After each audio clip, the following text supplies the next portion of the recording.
because we are.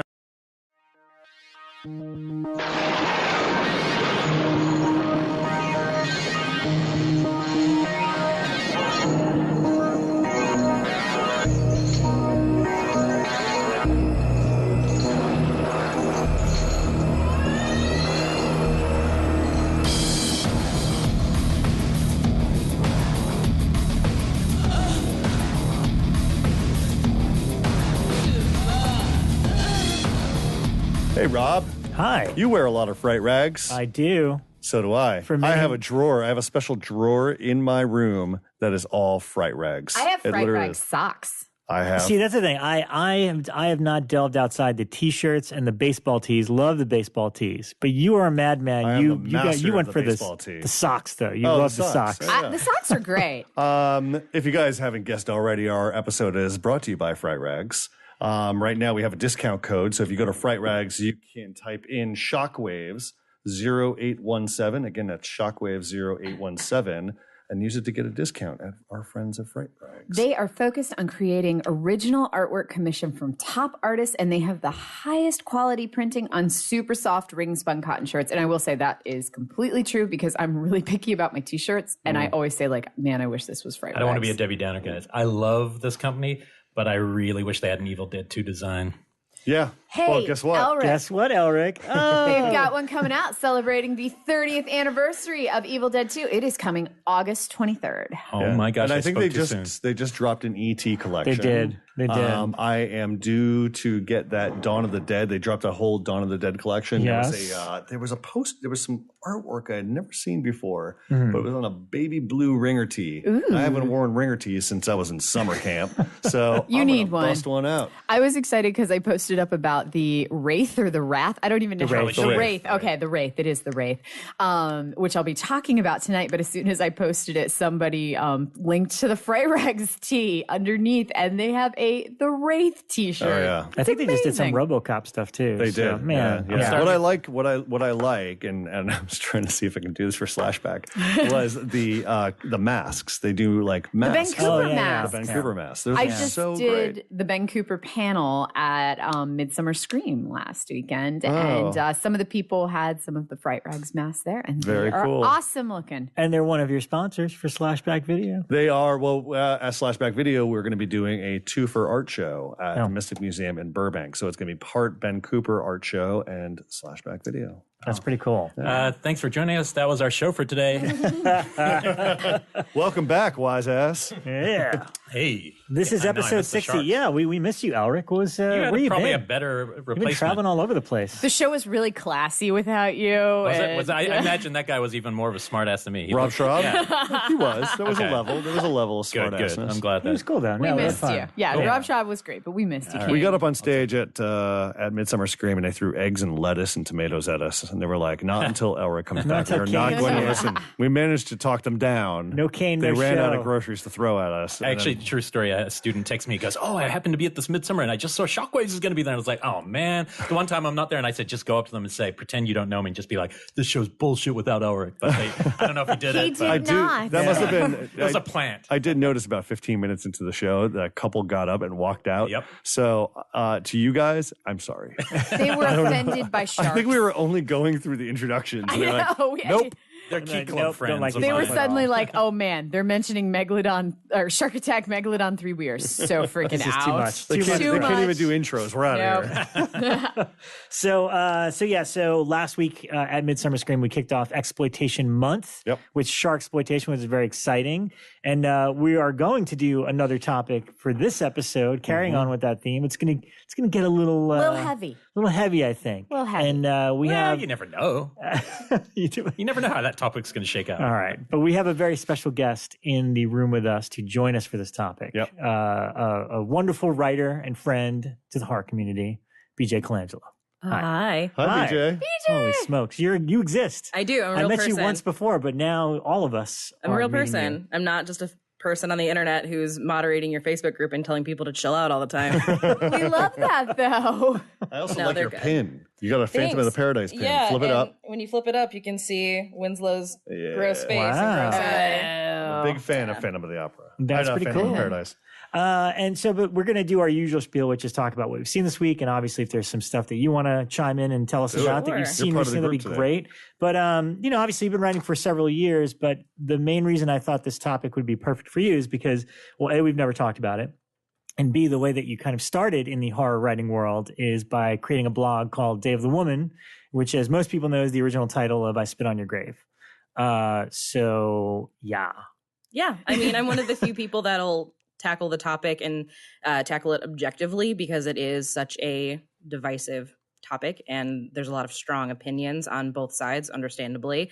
And I like to analyze both sides as to why people think that way. And I find those films to be, triggering for some, therapeutic for others. And I think that's why they're so fascinating. Yeah. And I don't want to say that I like the topic of rape revenge films, but I'm fascinated by it endlessly. And I think that they are an extremely valid form of cinema that people need to talk about more often. And I think it's something that's coming back as well that I'm noticing on the film festival circuit. There are a lot of films that are making their way back. I think during the 70s, 60s, 70s, early 80s, we saw a glut of these types of films. And I think in the wake of so many horrifying headlines like campus rape and so on, these films are, any good filmmaker is going to react angrily to things like that and do so through, sometimes cinema.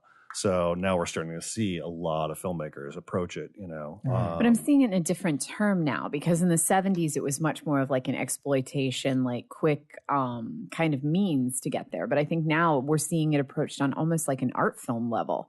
Where it's definitely being approached a little bit differently. Yeah. But we can get into that. Yeah, we'll get into it. We will. We'll delve in. But so, Elric, you haven't been with us for a while, so why don't you kick us off? Where the hell have you been, Kane?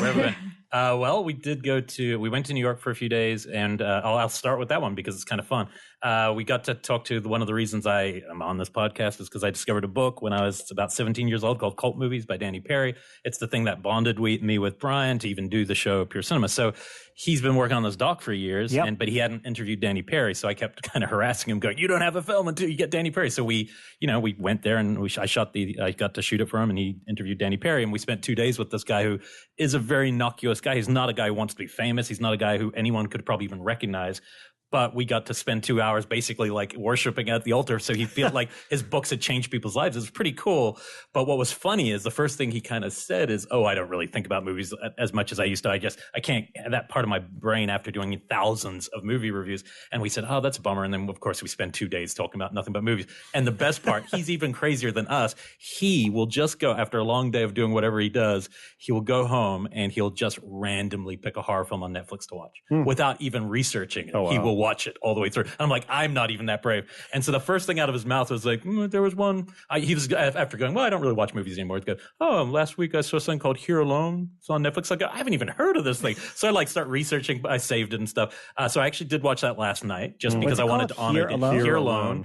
It's the director who did the Amanda Knox documentary, which is big on Netflix right now. It's a really interesting look at the crimes that she was not guilty of in the end, I guess, according to the doc. Anyway, it's kind of a post-apocalyptic. I guess a lot like the Krisha director's film this year. It has a lot of similarities to that. It's very beautifully shot. But it's the actual story is just so safe. It's post-apocalyptic, one woman survivor. She was a mom. And then it keeps flashing back to her life. It's like The Battery, but without the fun. Yeah. Oh. And so it's a downer. Yeah. But the one thing I would say about it, good calling card for the director, because it's a really beautifully put together movie. The guy knows how to make a movie. It's just that we've seen that story now, to death. So anyway, Danny, thanks for that one, but I'll pass. But I love everything else. Here Alone. Here Alone. Here Alone is the name of that one. Okay. Should I throw a couple others? Probably because I've seen more. Do it. And I'll do some of these quick. I saw Planet of the Vampires for the first time on the beautiful DCP. So the Mario Bava tour is here. It's going to be in LA in a week or so, all about 8 or 11 of his films, I think. The only one I got to go see in New York was Planet of the Vampires at DCP. Gorgeous. I'd never seen this one of Bava's films before. I think it's definitely, people always talk about how Alien was ripping off this. I would say no, it's Prometheus that is ripping this off. It is mostly Prometheus that's ripping off Planet of the Vampires. Yeah. the terror from beyond space that everybody goes to for Alien. But people always did say that for Alien. But when I watch them, like, nope, costumes of Prometheus, lighting setup of Prometheus. I didn't love this movie. I got to be honest. I love Bava, but for me, this was a little too much like old Star Trek, but with some really cool, moody. But see, I really like this movie. Yeah, I mean, I believe that. Yeah, that makes total sense. Thanks, Elric. No, I've always really liked this one. I thought it was something fun. It was a little bit different from kind of what Bava. It didn't feel as Bava as it's not a horror most film, of his Bava. Yeah, I mean, the lighting and everything's the same. It still looks gorgeous. It just, for me, I'm like, no, I take whipping the body, you know. But anyway, it's cool. And then I saw the big one that I wanted to fulfill, the prophecy of Ryan, and then Bekah later. But Ryan nailed it right as he sort of, I got to see the Untamed. Oh, nice. So you guys have already heard them talk about it a bit as the possession-like film. The director, I didn't realize was somebody whose other films I'd seen. Matt Escalante, he made a film called Healy, but a one that could be interesting to you guys called Los Bastardos, which is a really intense. It's really disturbing. Yeah, disturbing. Two brothers, a lot of guns, rape. There's all sorts of very disturbing stuff. It's like a gangster film, but it's seriously, or I guess it's supposed to be like a low-level gangster film, but it's like the most disturbing drug cartel film you could ever imagine. And he makes a lot of border work, like stuff about both sides of the border. He's actually a Spanish director making films in Mexico. But anyway, this film, so I agree with everything they said. I'd say, funnily enough, the thing that I liked least about it, which will make no sense to anyone, is that it's the scenes with the alien and the creature are too much like Possession. It's almost the exact same thing, except they upped the level and made this an amazing looking thing that just blew my mind. I was like, how the fuck? He's not even in the shadow. Like in Possession, it's like lurking over in the corner. And this, it's like, he's like, hey, what's up? I'm here. I'm up on the rafters. It's pretty remarkable, but they're using it in such a similar way that you can't help but going, it's just a little too close. But that said, the overall idea of this movie of unfulfilled people being fulfilled by this thing is really great. And it's an interesting, it's not even really hard. Most of it would just be a straight drama, art house. Dark. It's an art house drama that happens to have a sex alien. And it's but when it delivers, it's really cool. Tentacle alien. And I think it's important because this to me is a big screen movie. I think at home it would be way easier to tune out. I think when you have to take, especially some of the dark stuff. Really? I watched it at home. You watch everything at home. No, I don't. But I did watch this one at home because somebody had sent me a screening link and it played perfectly fine on my television. Okay, well, for me, I want to see it on big screen. Yeah, I know in LA, I think it's playing at the Cinefilm. That's what I'm saying. It's about to come. And I saw the trailer there on the big screen. Oh, cool. I was pretty I didn't know what it was at all. Even from your descriptions, I didn't place it until the title came up. So for me, I'm going to try to catch it there. Where the other film we keep dissing today, I'm not doing this on our other post-horror movie by the Creature Director. Why can it comes at night. I can't remember it because the ending was so unfulfilling to me. But this movie, I'm sorry, this movie has so many of the same aesthetic things that's going for, which is like, a shot on trees that slowly zooms in while sound design's working. But in this movie, the sound design pulls me in and I actually feel like I did get something out of that, not just an emptiness. That was one of the really interesting things I noticed in the Untamed, where there was one part where they were literally zooming in on, I want to say it was a cliff face. And while it was zooming in, I was like, that cliff looks like a vagina. And you start seeing these things in it that I never would have seen. I look at most cliffs that way. That cliff looks like a vagina. And then I climb it. Then I climb those cliffs. Well done. Anyway, so I highly recommend. It's definitely going to be one of my favorite movies of the year. It's fun. Maybe if I see it again, the possession shock of it being so similar in that way. If you haven't seen it, I bet this would be just the coolest thing ever. Yeah. Cool. The Untamed. Vagina cliff. Untamed. Cool. I'll wait on that. Excellent. So as I mentioned earlier, I noticed that Charlie Sheen's The Wraith was playing on Netflix, and I had not seen it since the 80s. So I was like, I should revisit this. The original Crow. Yes, I was going to say it is the ultimate Crow, which is a rape revenge film, but this is not. So I'll talk about why I think The Crow is later. I agree with you. But The Wraith, Charlie Sheen. Had I not known the backstory of Charlie Sheen kind of left midway through shooting to go make Platoon, and they had to get somebody else I didn't know all that these years, either. I never knew that. Yeah, Charlie Sheen. That's why there's multiple actors, and there's times where even after he becomes Charlie Sheen, where he'll be in profile, and you'll be like, that's clearly not Charlie Sheen. Oh, I didn't know that. Rewatch it. Yeah. Rewatch it now. It gets rather confusing because even there are points where he gets out of the car and it's supposed to be Charlie Sheen, but it's a completely different actor, and you're like, this is bizarre. And there's scenes where the night school person is just walking in playing the same character. True story. So not deep enough night school. Okay. Got the offer to do Platoon midway through making The Wraith and was like, see you guys, I'm out of here, Oliver Stone and stuff. And interestingly enough, apparently at the time when they were making this, the female lead is Sherilyn Fenn. And at the time she was dating Johnny Depp. Supposedly, Johnny Depp was offered the role, was offered Charlie Sheen's role. Somehow it went to Sheen, who then turned it down, but then Depp also got a role in Platoon. But apparently Depp was on set for the entire thing because he was actually staying with Sherilyn Fenn while they were shooting this thing in Arizona.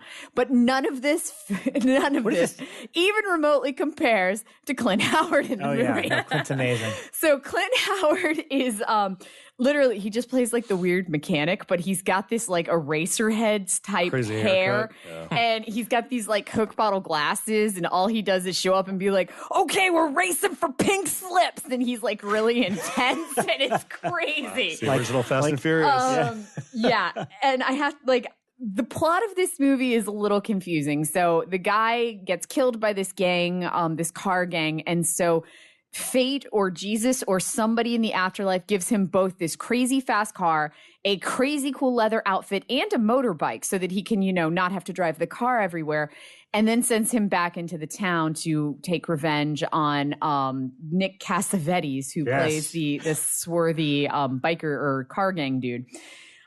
So the plot in general is a little kind of, it's a little off, but this movie has the most amazing soundtrack ever, like way better than it deserves to have, like Ozzy and just all types of crazy metal bands. It's an amazing thing. Love that movie when I started as a kid. I haven't seen it since. I started watching it when it hit Amazon Prime about a month ago, and then about 20 minutes in, I was like, wow, everybody's really misogynistic. And this is really like Nick Cassavetes is rapey and the whole time. Holy crap, I'll finish this later. And then I never got a chance to finish it. And what's crazy never got to the WRAITH. I think they're supposed to be high school students, but they never actually go to high school. Like they all carry around backpacks, and you kind of get the idea that they might be in high school. But no one ever goes to high school. Like there's one point where they're all walking with backpacks, and then they go to this stream that apparently they all hang out at. It is literally like a stream, and they're there like at the beach. I had a stream. It's in Arizona. I guess they just had a stream. So they're all like there in their bathing suits, and it's literally a stream. So but I'm not sure if they're high school students or not. I don't know what the hell they are. They like cars. Community college, probably. Community college. Hanging out. I'm gonna rewatch. It's really fun. The soundtrack. When was the last time you saw it? You know what? I didn't even watch the whole thing. I actually worked on the DVD, whatever the last release of it was. I interviewed the stunt guy from it, which was pretty awesome. Apparently, there was actually a death on the set. Yeah, and that's what we had to skate around. I could flat out ask about it, but we did. He did talk about. Yeah, it was the second AD. What happened? It was one of the car maneuvers. The second AD, something happened in one of the car maneuvers on set. Did he get hit by the car? Was he in the car? I'm not sure on that. Jeez. The film is actually dedicated to him at the very beginning. That's what I researched. Just at the very beginning, it came up and said like dedicated to, and I was like, who got the WRAITH dedicated to them? And then I researched it. Yeah. Wow. Yeah. So, but still a very fascinating movie, very, very 1980s and amazing soundtrack. It was awesome at 12, but I don't know about now. Clint Howard still kicks ass. All right, Ryan, what'd you see?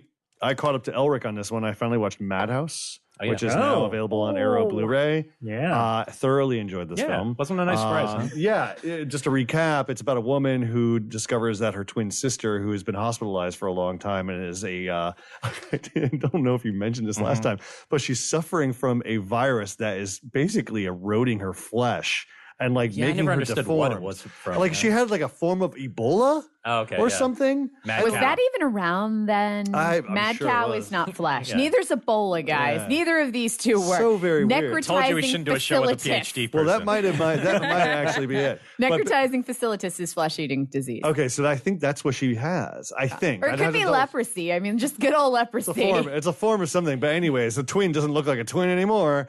And she's obviously harboring a lot of ill will towards her sis, and she's always been a little warped, and she's finally let free. And meanwhile, the good sister is spending predominantly 90 minutes of the runtime thinking that her life is in danger and no one's really listening to her. Meanwhile, everybody's dying around her by dog attacks, weird other deaths, and so on. Meanwhile, she's got this really creepy pastor who's like, oh, don't worry, it's okay, your sister. And you're like, dude, bro, you're in on this shit.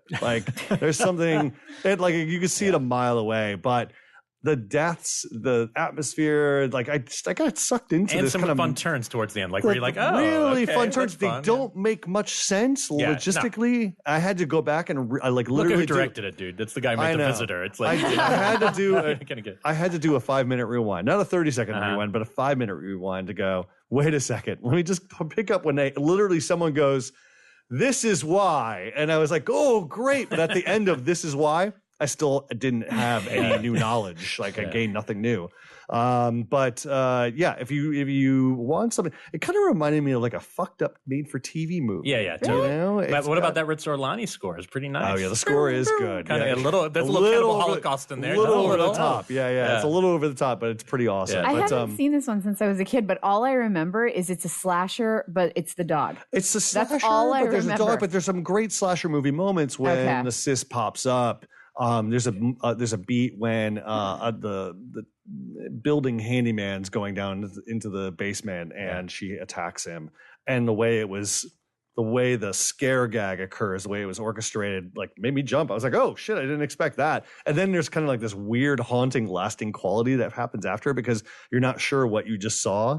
When it comes to like her face, because they're hiding the sister's face the entire time. It's like all Italian films, all great Italian horror, where most of it doesn't make a lick of sense, but the atmospheric parts are better than most American horror films. Yeah. And you wouldn't trade it. But I also love that they injected this kind of element where she's teaching deaf kids how to sign language. But I mean, like it's a through theme, because one of the children is put in peril, and you're like, oh my god, are they going to go there? Yeah. But it's really cool. And the dog effects are all perfect, right? Oh god. the thing that bummed me out is they did a dog attack repeat, and I was like, oh man, I just saw this, but no, here they trot out the old puppet, and she's like, no, not my throat. It's the same puppet for Conan O'Brien usually uses with the song.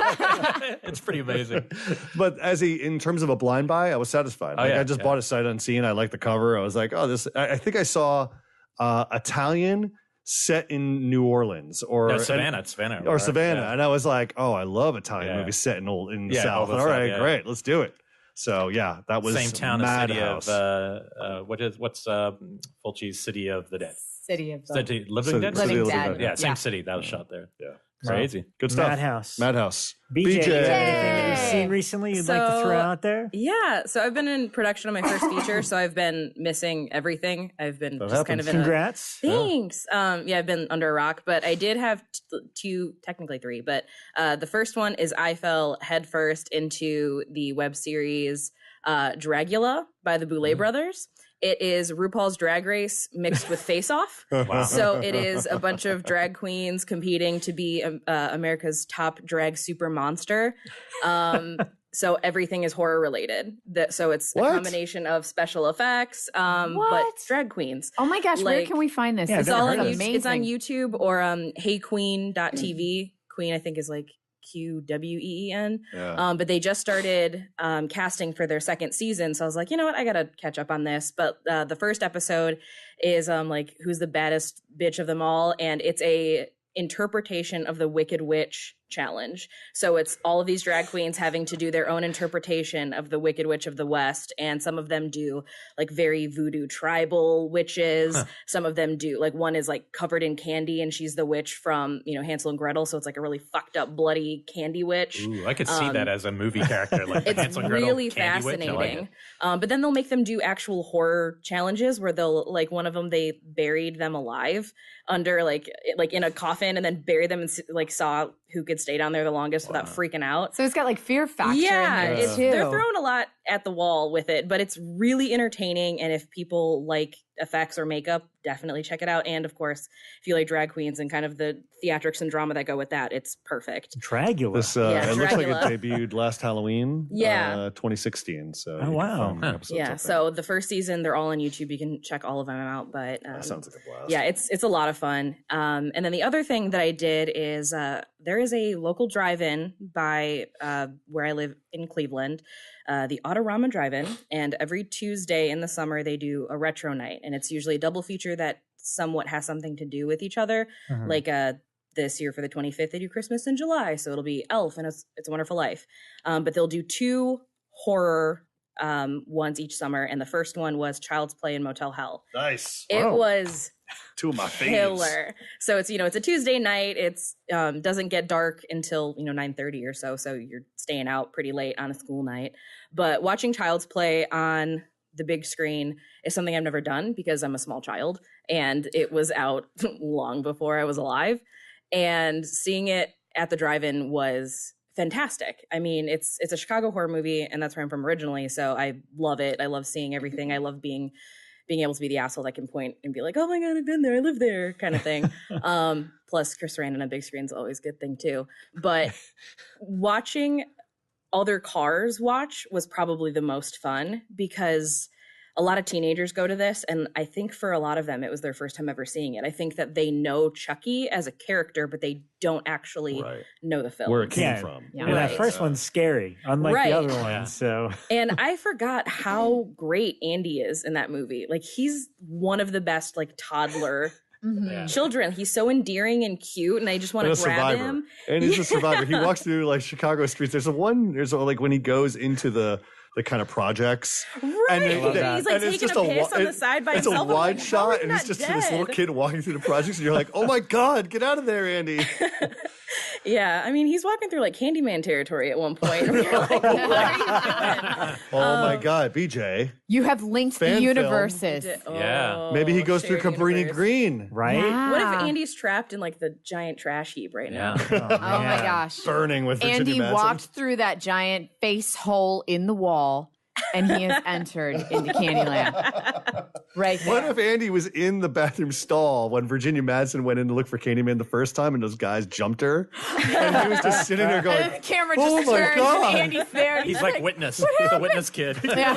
He went from the doll to this. Like, this kid he's wandering through every horror film. And then he goes into the Poltergeist 3 building, and then it's just all nuts. Look at this. And then Henry Andy's Lucas adventures. drives by and kills everyone in the Sorry, we derailed that. No, you're fine. Continue. And then Motel Hell on the big screen was an experience because I forgot how disgusting the guttural sound is of all the heads. Oh, yeah. So hearing that like echoing in a car while watching it was like, it got so grating at some point where like my skin was crawling because it's just. Oh, it is pretty. Was there a connection between the two, or just? Cause I'm trying to think. I never would have thought of that double bill. It's either whoever distributed both of them. MGM. Like, it's an MGM double bill. So they did that. But the final one of the season is Silver Bullet and Maximum Overdrive. Nice. 1000% be there. Damn. Because that's going to be a blast and a half. And then they also do it's a quadruple feature for $10 around Halloween. And last year it was like Nightmare 1, Nightmare 2, Creep Show, and Killer Clowns from Outer Space. Like, it's always something. One is ridiculous and the rest kind of makes sense, but they do like this huge blowout at the drive-in for Halloween. Like, kids go trunk or treating and get candy. There's costume contests. Like, it's a whole thing. Treating? Yeah. Trunk or treating. Did you never do that? And the adorable. one screen will be the scaries. I don't understand it. You literally put up the trunks of your cars, and then the kids go around trick-or-treating to the cars, and you pass out candy.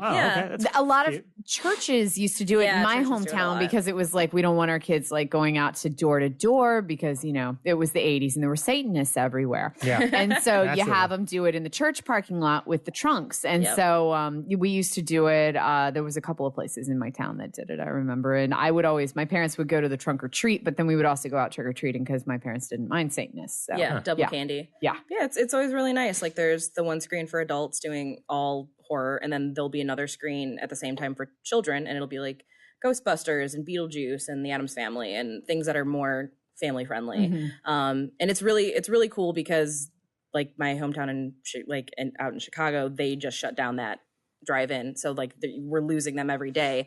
And the fact that there's one so close to me that's still open, like I try to go as much as possible because a couple tickets could be life or death for their entire theater.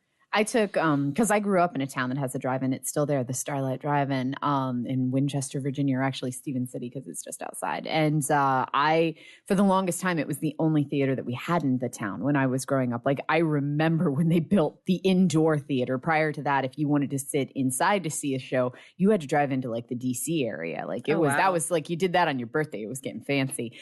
Like, I remember seeing the Jetsons movie at an indoor theater, and it was like a big deal.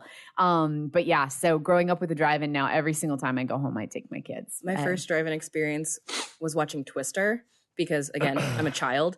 But, like, just think about Twister for a second because they have the scene in the drive-in. So I was probably, like, 6, and I'm watching it, and I recognize The Shining because I had neglectful parents that let me watch whatever I want.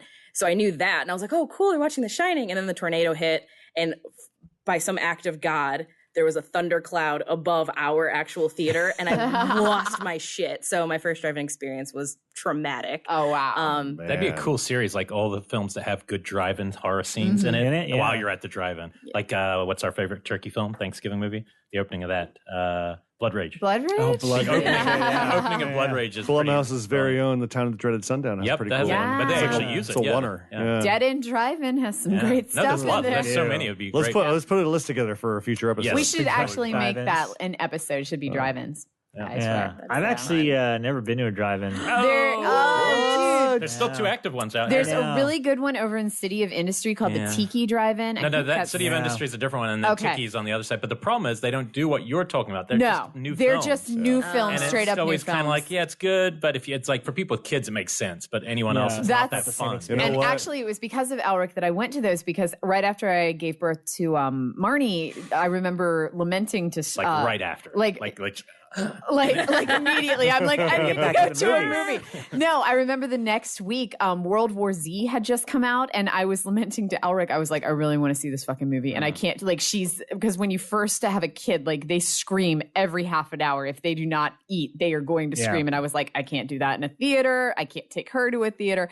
And Elric was like, go to the drive-in. That's what we did. It did work. And cool. So I'm in the drive-in with my little preemie kid watching the movie. I know that it's like almost the end of the summer, but anybody finds out who owns that place, let's do a horror thing. Let me know. Yeah. And let's try to find something. So maybe Shockwaves can do a double bill there. That would be terrific. That would be amazing. That'd be fun. That's actually a great idea to host something there. Sure. You'll pull it in for sure. The drive-in in my town used to do both. They would occasionally do like the horror double bills, where like that's where I saw tons of Herschel Gordon Lewis stuff. That's how I've seen every Herschel Gordon Lewis film. But at the same time, I remember a lot of times you would like go to see whatever the new horror film was, and then right after it, they would play Hope Floats. And then like you're trying to stomach the first 5 minutes of this Sandra Bullock abomination. Harry Connick Jr., baby.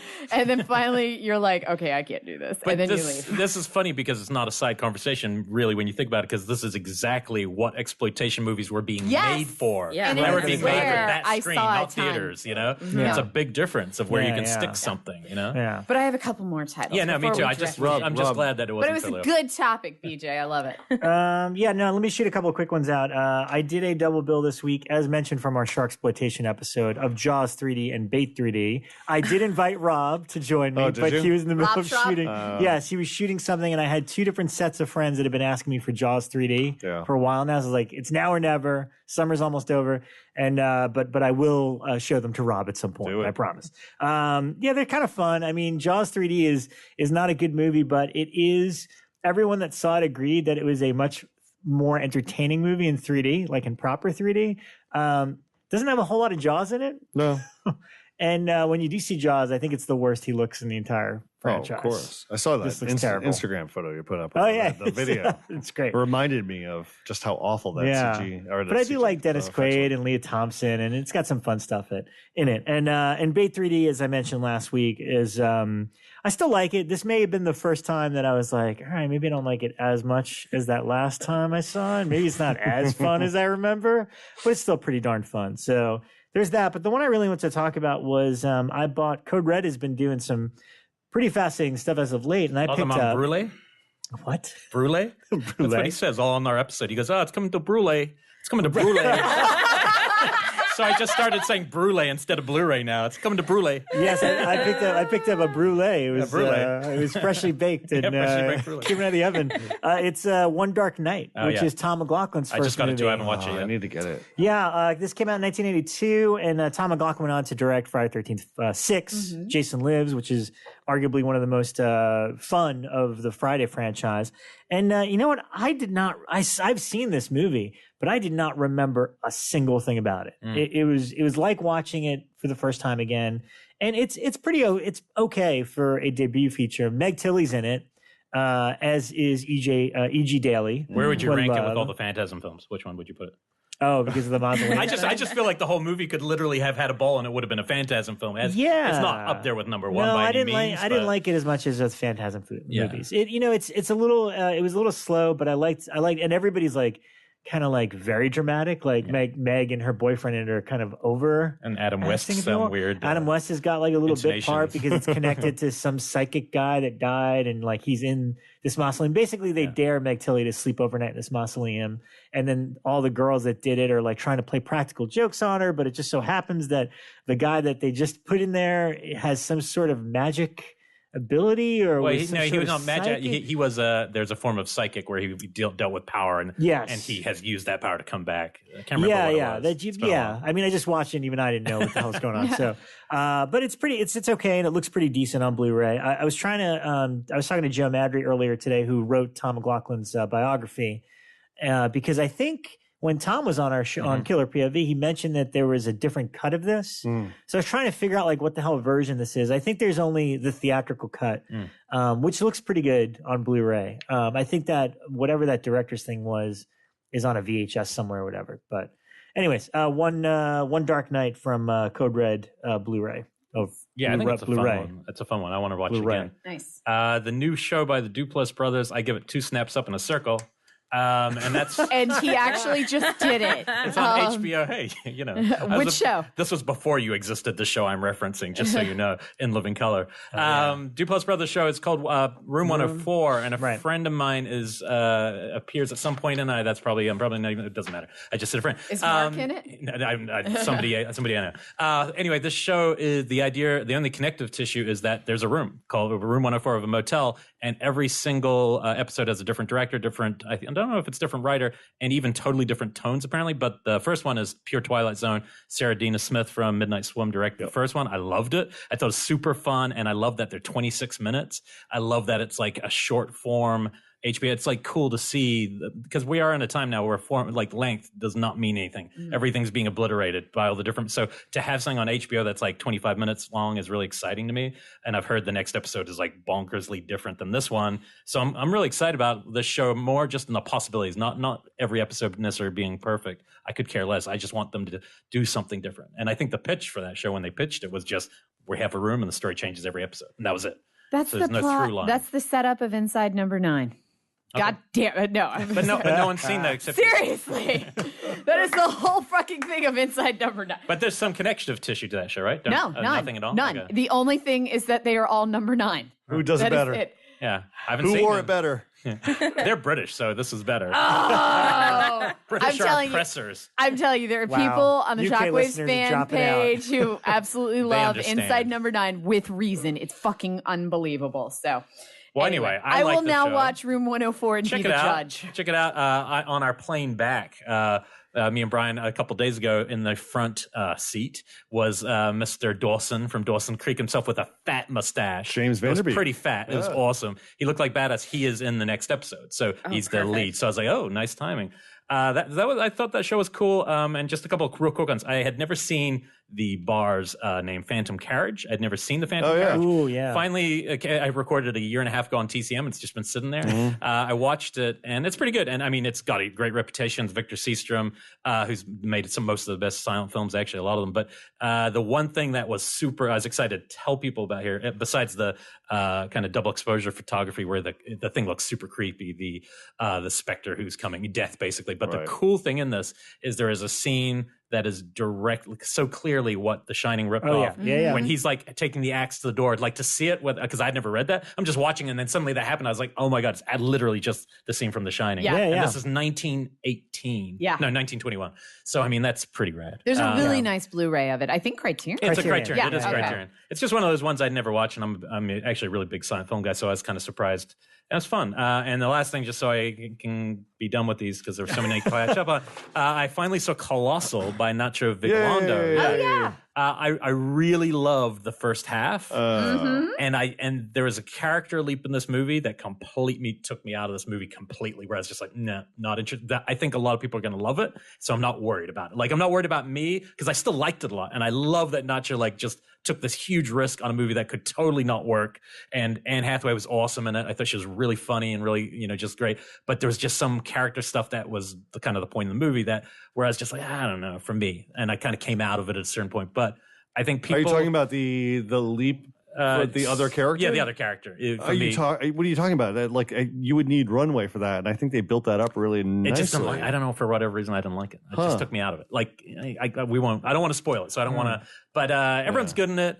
I mean, it's on the poster, so it's fun, but it's not. I mean, I know there's a lot of people. It's hard. It's not hard. That conversation doesn't really matter. But what it really is, because it really doesn't ever. It's never scary. It's never a tonal horror. What it is really a superhero movie in the same way that Split kind of feels like that. It's similar in that way, even though Split's scarier in a sense. This is much more big robots in the Pacific Rim kind of way. Yeah, it's not in the horror that we would normally talk about. It's like it's a weird kaiju. Weird kaiju anti-romantic comedy. Yeah, but still with comedy. Still with a lot of comedy. It's a funny movie. But it's cool. And Nacho's a one of a kind. I mean, you look at his work and you go, okay, no one could hit these tones. BJ, have you seen this? No, you should see it. It's on VOD now, right? Yeah, that's what I started. I've been waiting. I keep seeing everybody posting like boomerangs of the cover. Oh, the yeah. That switches between Monster and Anne Hathaway. Yeah, I don't know how did it do in theaters.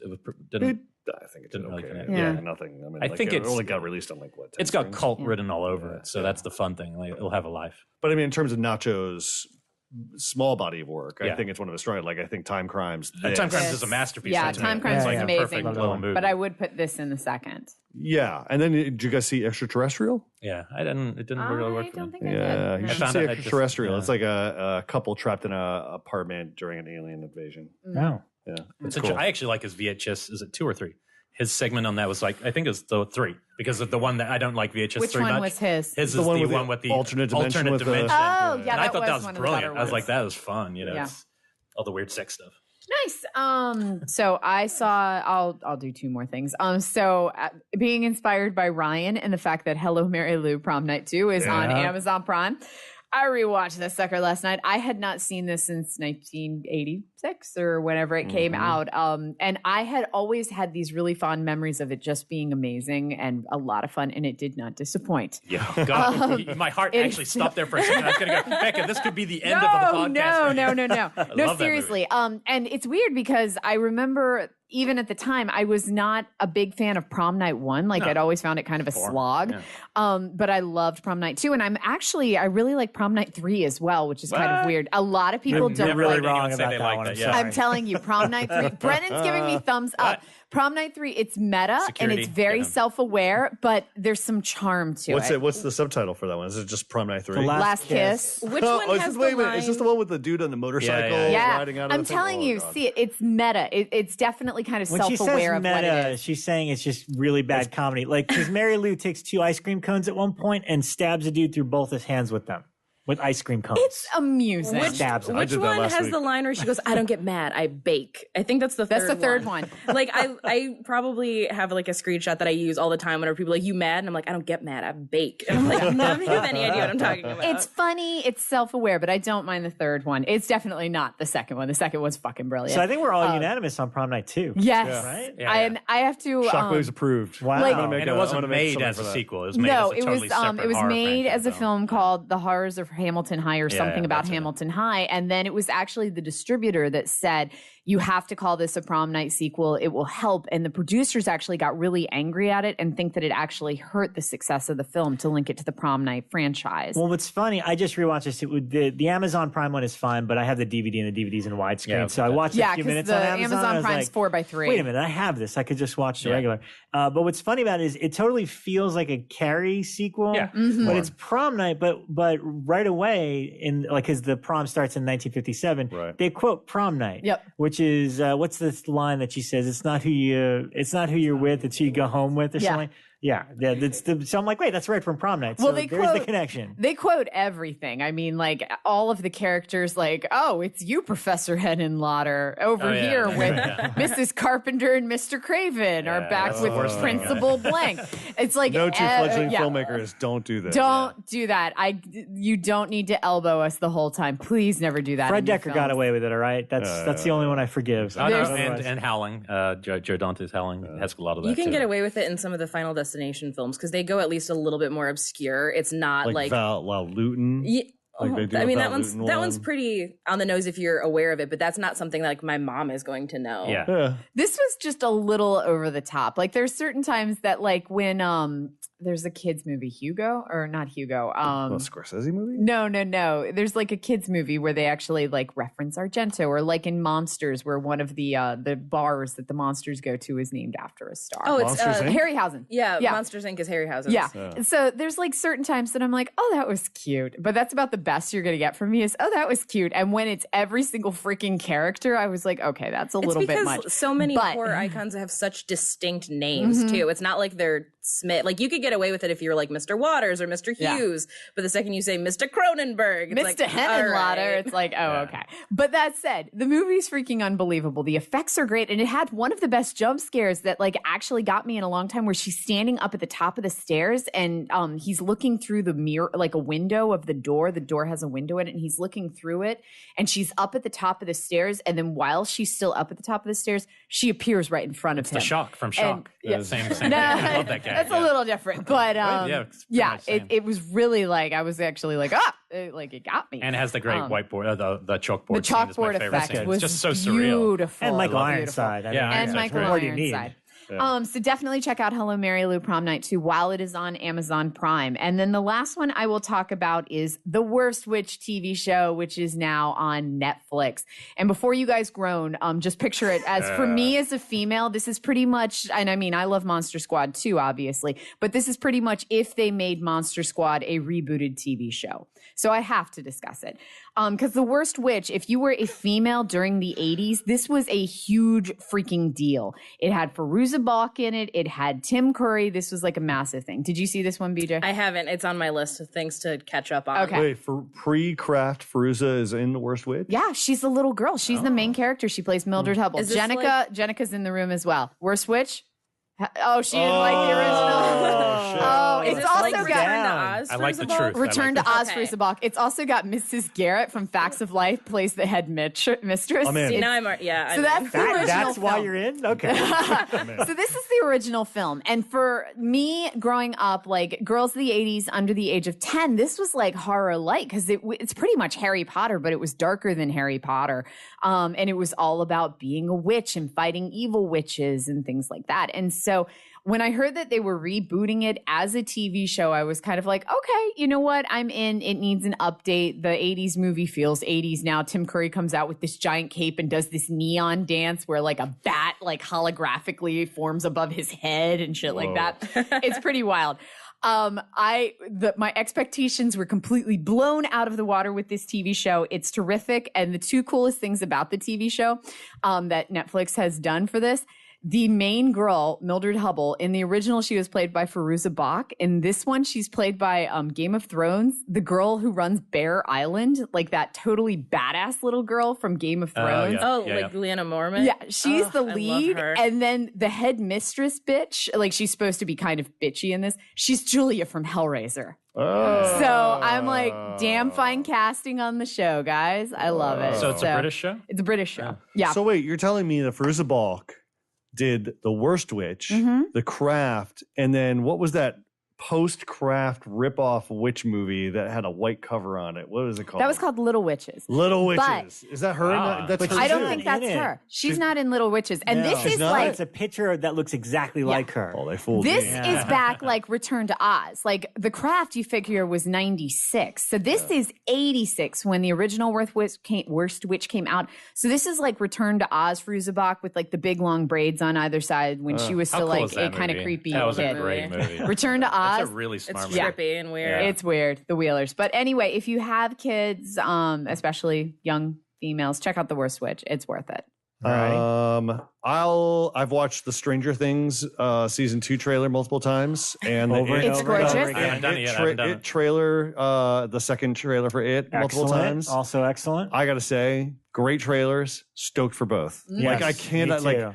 I watched the Stranger Things trailer on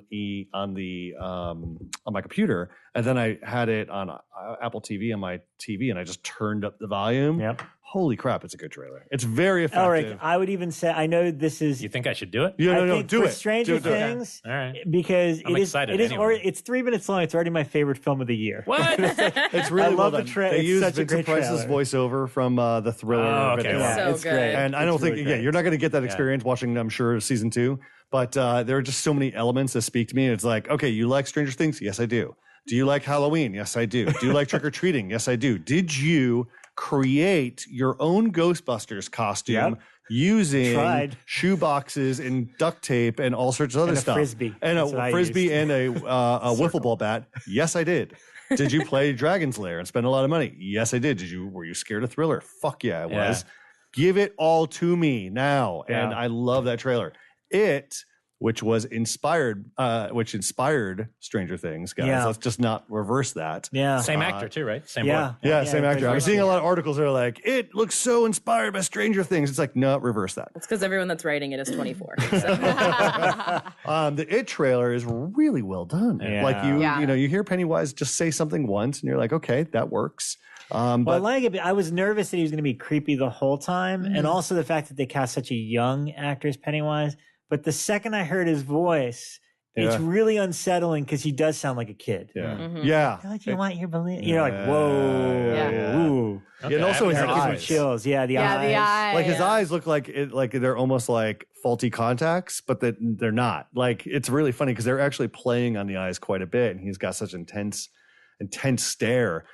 When they showed like the illustration of Pennywise in the old tome, whatever they're looking at, he's got the fucking eyes in there. And I was like, It's cool. It's really well done. It's going to be cool. But anyways, when this airs, it'll be old news. But Right, I mean, but like still, I'll probably we'll watch still it be 5 more watching it, times. yeah. I'm still Very watching excited. Very excited. I like event horror, and this feels like it's gonna be 2 hours and like 5 minutes or something. Yeah. Like that. Wow. Okay. be- I'm And Yeah. then in. it's only if it does well will we get the adult From sequel. my understanding, Yeah. Because somebody told me I'm a sure couple that'll days ago change. that they've filmed a bunch of extra stuff with the kids in order directly for a sequel. Just That makes in sense. case. Yeah, because they won't be able to get him back. They Yeah. will do flashbacks Yeah. if they. So it's you know. additional footage. So It's it's really cool. smart. It is Yeah. smart, and I don't I know hope the so. way I really the way hope it it's does. tracking and the way people are excited about it. Yeah. It seems huge. So Yeah. I think it's going to be really great.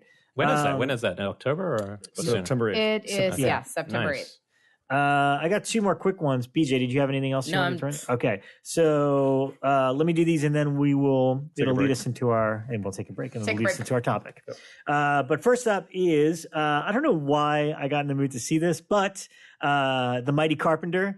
I think we were just talking about John Carpenter stuff online, and I went for Ghosts of Mars from I've been really 2001. itching to watch that. I know, watched I it like know. 3 months ago. Well, here's the funny thing. So I threw it on because I'm like, you know what? I don't care. I got to give this another chance. I only saw it probably when it initially came out on video. And the thing is this, it's not bad. It's not great. I said that last year when I watched it, and you guys about like I know I've never pounded down on I've me. never, I definitely I've never, poo-pooed you. You did, because He it was did, about but I 4 don't- months ago. I was like, it's but I not bad, wouldn't, guys. because I think I said I want to revisit and give it another chance. Not the bad. thing that doesn't work about it, or the toughest, it's way too long. It's like an hour and 40 minutes, and you could easily. There's so much. There's just, especially towards the third act, where it's like just wall to wall action, but you're at a point where you're kind of unengaged. You're like, what the hell's going on here? But basically, it's the typical premise. They're on Mars and they're transferring a prisoner, and it just happens to be Ice Cube, who's like the biggest badass ever. It's actually very Riddick. Yeah, not the Riddick. What's the first Riddick movie? Pitch Black. Pitch Black, Black, yeah. It's kind of like that, but then I But guess the world is run by a matriarchy. yeah. So all the women in power, like it's like Pam Grier. Who were the main? Pam Grier's in it. Natasha Henstridge. Natasha. But I remember Henstridge like is the I main. thought the main government officials. I thought they were somebody too, but I could be blanking on it. Yeah, I didn't recognize anybody there. But yeah, Pam Grier is like the main officer. And then you look at everybody in the movie, and I think just in a small part, like Robert Carradine's one of the guys at the facility. Yeah, everything about it should be awesome. But you look at it, like everyone in the cast is notable. What's the girl's name from Faculty? Clea Duvall. Yeah, she's in it. Just like everyone's recognizable, including Mr. Jason Statham, way before he was Jason Statham. Yep. So there's a lot of stuff that's cool in the movie, but it's definitely a pacing thing. I mean, Yeah, it's kind of cool the fact pacing. that there's some sort of ghosts or something that they've unleashed that are taking over people's bodies, like almost like a virus. So it's kind of got that thing thing to it, but with ghosts. But it probably doesn't. Planet of the Vampires is the same thing. Yeah, That's what Planet of the Vampires is. Oh, that is, sure that's that is the big plot. It's probably the exact same film. The thing that doesn't work about it is just kind of the pacing, and it's a little bit too much. If it was a little bit more refined of a movie. Now, that said, the two things that stand out to me that I love were because literally as soon as I'd watched it, I think it was Tony Giles was posting something about Statham, and you immediately posted, "We got a situation here, guys." We got a which situation is a clip here. of Jason Statham from it. And I watched that clip again right after seeing the movie. I was like, I do love that scene. It's when Jason Statham first finds like the leftover people with their heads all on stakes, and he like starts to see the possessed people. Yeah. And he phones in, and it's not his finest hour. But the funny thing is it's like a minute and a half long scene of all the possessed people wearing like leather. One woman's got like severed hands for like as a bra. Yeah. And then you get the main bad dude going rah rah rah rah rah. That's like how they speak in Martian. Yeah, very Marilyn Manson. And after all of this, then Statham's like, we got a situation here. It's great. That's what I love about it. I was like, I kind of love that scene. And leading into that, are you talking about the soundtrack? I was going to, yeah. The music to that scene is amazing, and the soundtrack's amazing. And what's great is on the Blu-ray, it's only 6 minutes long, but there's a couple of featurettes, and there's the music of Ghosts of Mars. Yep. And this was scored by Anthrax, the band Anthrax. Wow. And so the 6 minute featurette is John Carpenter in a studio with Anthrax and fucking Buckethead. Yep. Like all these, and he's just like headbanging. Like, like it. Keep going. Yeah. Do it. He's doing it with him. Bashar was part of that too. Joe Bashar. Yeah. I mean, they're all, so it's worth it to watch 6 minutes of Carpenter and Anthrax and Buckethead and Bashar all in the studio recording this stuff. So not top tier Carpenter, but not nearly as bad as you remember, and there's some cool things in it. And from memory, isn't it also a Rashomon remake because it's showing things from three distinct perspectives on remembering an event? So I think I think it says Kurosawa. And it has a flashback within a flashback. Oh, but no dog's flashback in this no one. dog flashback. Just has a flashback. Check your expectations. Yeah. For me, it was always a pacing thing. It was more like it's kind of a boring movie. It has all the materials, all the makings of a really cool movie. But it's also got the Western element. Yeah, there's that train, the big train chase sequence. That is the closest besides. And it always felt like a Western to me because it's this outpost, and it was pretty much if you subbed out Mars for like an Old West mine, you're still getting that same thing with like the villagers attacking or whoever. So it does feel very much like a Western. But for me, it always felt more like an exploitation film just because it does have Pam Grier and the way that the lines are delivered. It does feel like if it was a lower budget, it would be cool. You're probably right. It doesn't feel like it takes itself seriously. Like it's a massive studio film with a huge budget, and then the actual script and like the hands on the hand bra, it doesn't take itself seriously. It's funny that because both Pam Grier and Jason Statham are trying really hard to sleep with Natasha Hendricks because Pam Grier is like the lesbian officer, and some of the stuff that Statham says is pretty inappropriate to Natasha. He's trying really hard, but appropriate for today's episode. Sure. Would you call that exploitation Marsploitation? Marsploitation. Oh, hey. Well, that was terrible, Ryan. I know. Terrible. Probably not. I got nothing on this, but Carpenter was involved in a Mars movie prior to this. It was like a role-playing game. I forgot what it was called. Shit, they made a movie with it. Tom Jane starred in it. And it was filled the Brian De Palma one? No. It was filled with all these CGI effects, and I forgot what it was called. I'm pulling it up. Keep talking. It's coming. But this satisfied the Carpenter urge to do some Mars. And to do a Western. It's a big dream. Well, I think it's pretty common knowledge there's a lot of studio interference, and that this movie was kind of the one that got him out of the game for a while because of how terrible a time he had putting it together. Yeah. Mutant Chronicles. Was Thomas Jane and Ron Perlman. And I don't think it was set on Mars. It's not. Never mind. Yeah. I'm going nowhere. Forget it. Ron Perlman's in it. Yeah, it's vastly different from this one. Yeah, let's take a break. I do have one more movie, but it actually ties into our topic, and I want to launch our topic with this movie because of its relation to I Spit on Your Grave. So let's do it. This will take no time for you listeners.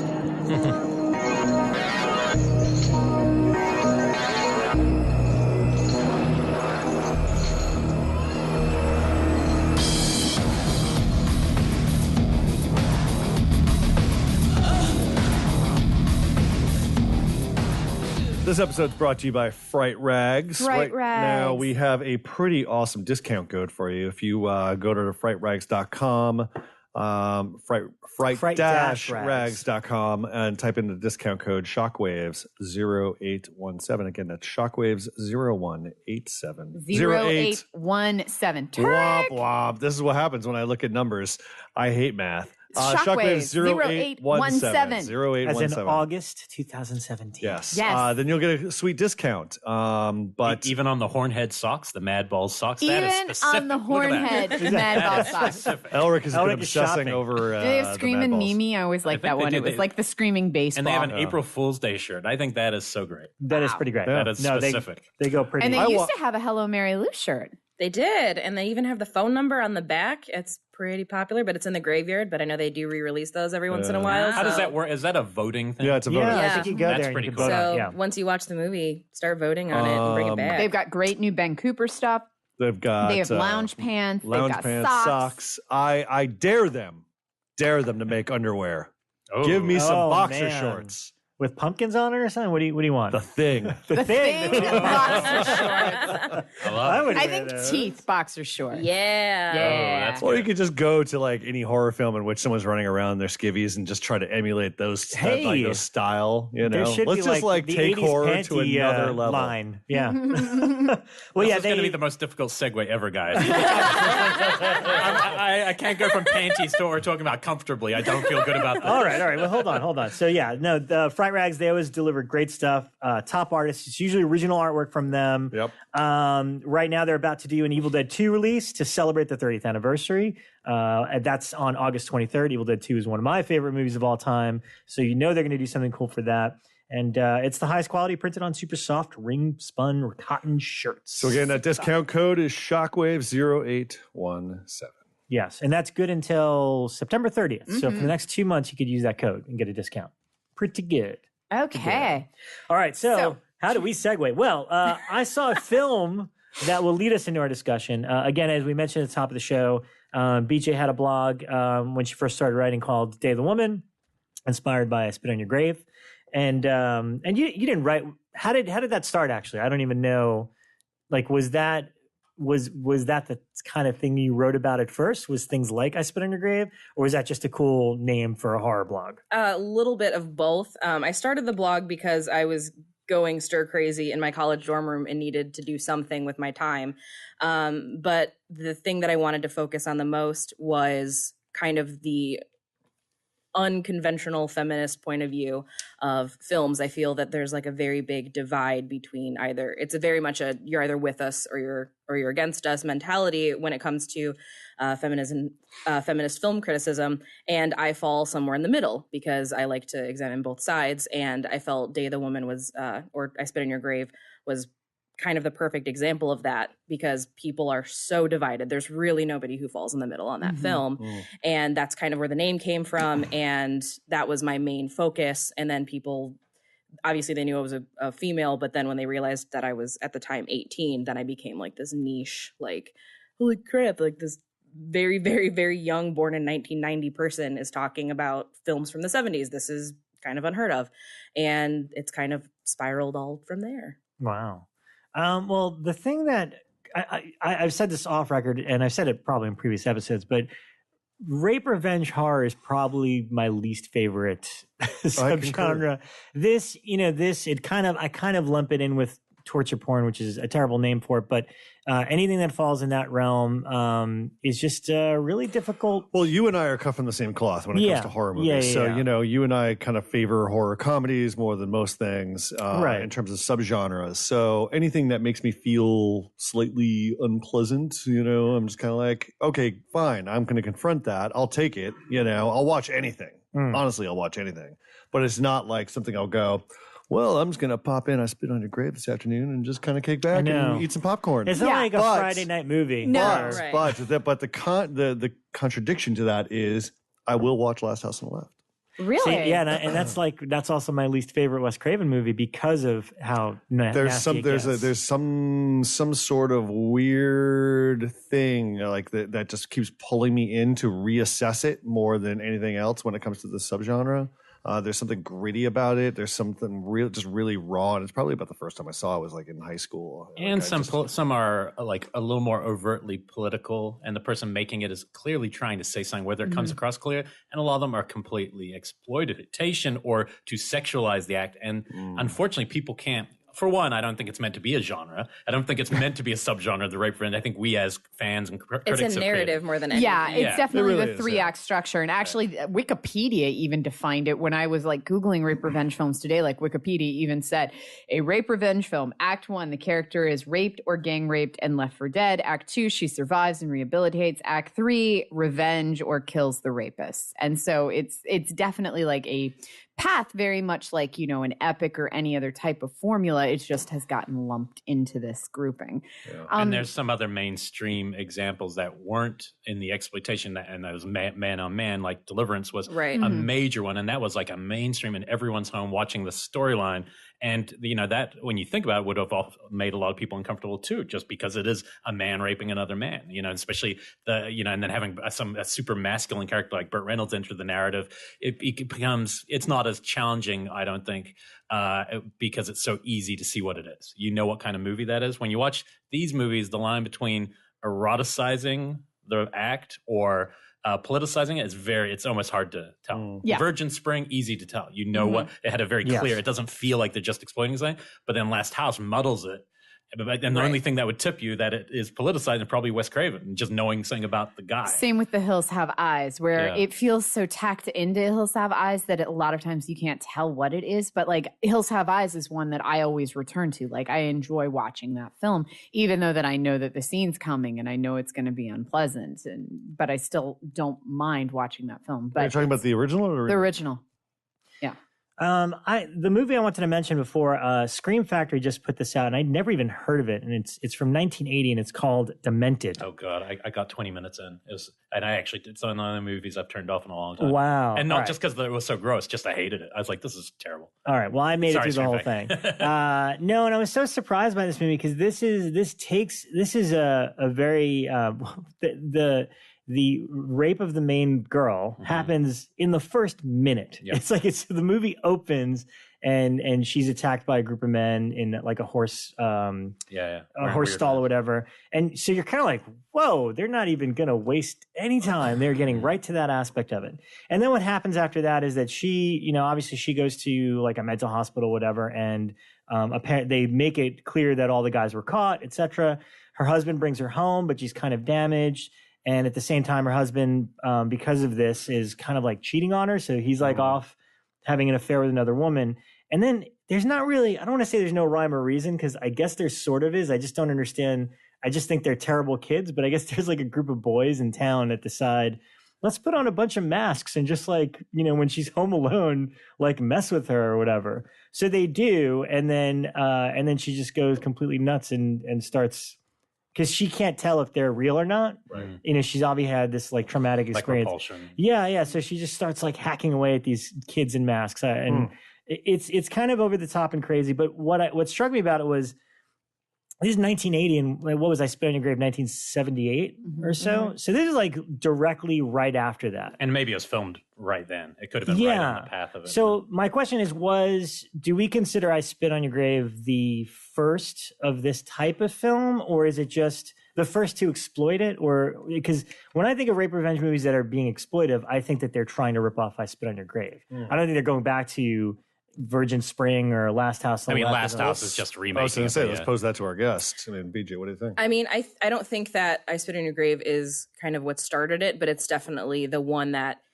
because the rape is so long and it's so notorious, that has then become the standard that people are trying to emulate, because you really can't get worse than that. Yeah. So that is what they're trying to rip off. Very similar to how, you know, you would say that like Friday the 13th didn't invent the slasher, but it kind of perfected it, which saying something perfected a rape revenge is awful, but it's kind of what happened. And it gained so much notoriety, both from, you know, audiences and critics, that that's kind of like the granddaddy of all of them. Yeah. I guess the quintessential of that type and the revenge of film. scenes are also equally crazy. And it also, it really kind of fine-tuned it because we did have rape revenge before this. I mean, Shakespeare has one. Titus Andronicus boils down to a rape revenge film, where in the final act, if I remember correctly, there's actually 3 spirits. They're portrayed as like the fate, but they are the spirits of murder, rape, and revenge. And so Titus Andronicus did it. Virgin Spring obviously did it. So they'd been around for a while, but I think that Day of the Woman kind of cut out all of the other plot elements, whereas before that was kind of a driving force of the movie. It literally is the movie now. Like there was nothing else there. It boiled it down. What's before I Spit on Your Grave that you would consider that to fall into this? To rape revenge, I would say, Last House on the Left. I would definitely say Thriller. A Cruel Picture. Oh, Thriller, Cruel Picture. Yeah. That's super exploitive. That's purposely like an exploitation. Almost porn. Ilsa, when was that? Thriller, A Cruel Picture? It might have been like 76 or something. I think 73. A lot of the Nazi exploitations also used rape revenge as one of the plot points, and so that would have come in before this. It wasn't obviously the primary plot point, but that was definitely included in a lot of them. Like even Ilsa, it definitely plays into it.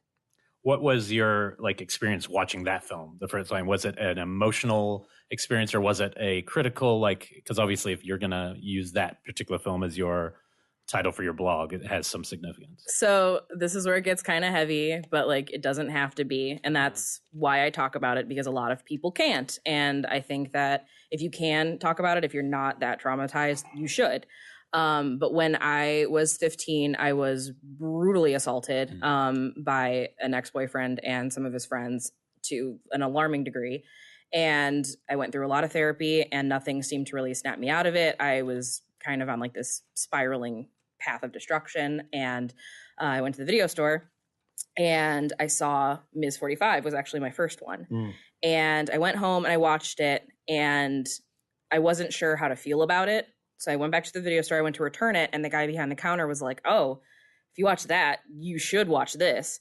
And he took me home with I Spit on Your Grave, and I think it was the lack of score, the lack of pulling the camera away. You don't get to look at the birds or look at, the woods. You have to look at everything. Right. And not only that, but then you also have to watch her walk home. And it's all of the aftermath of it all really, really resonated with me. And I saw for the first time,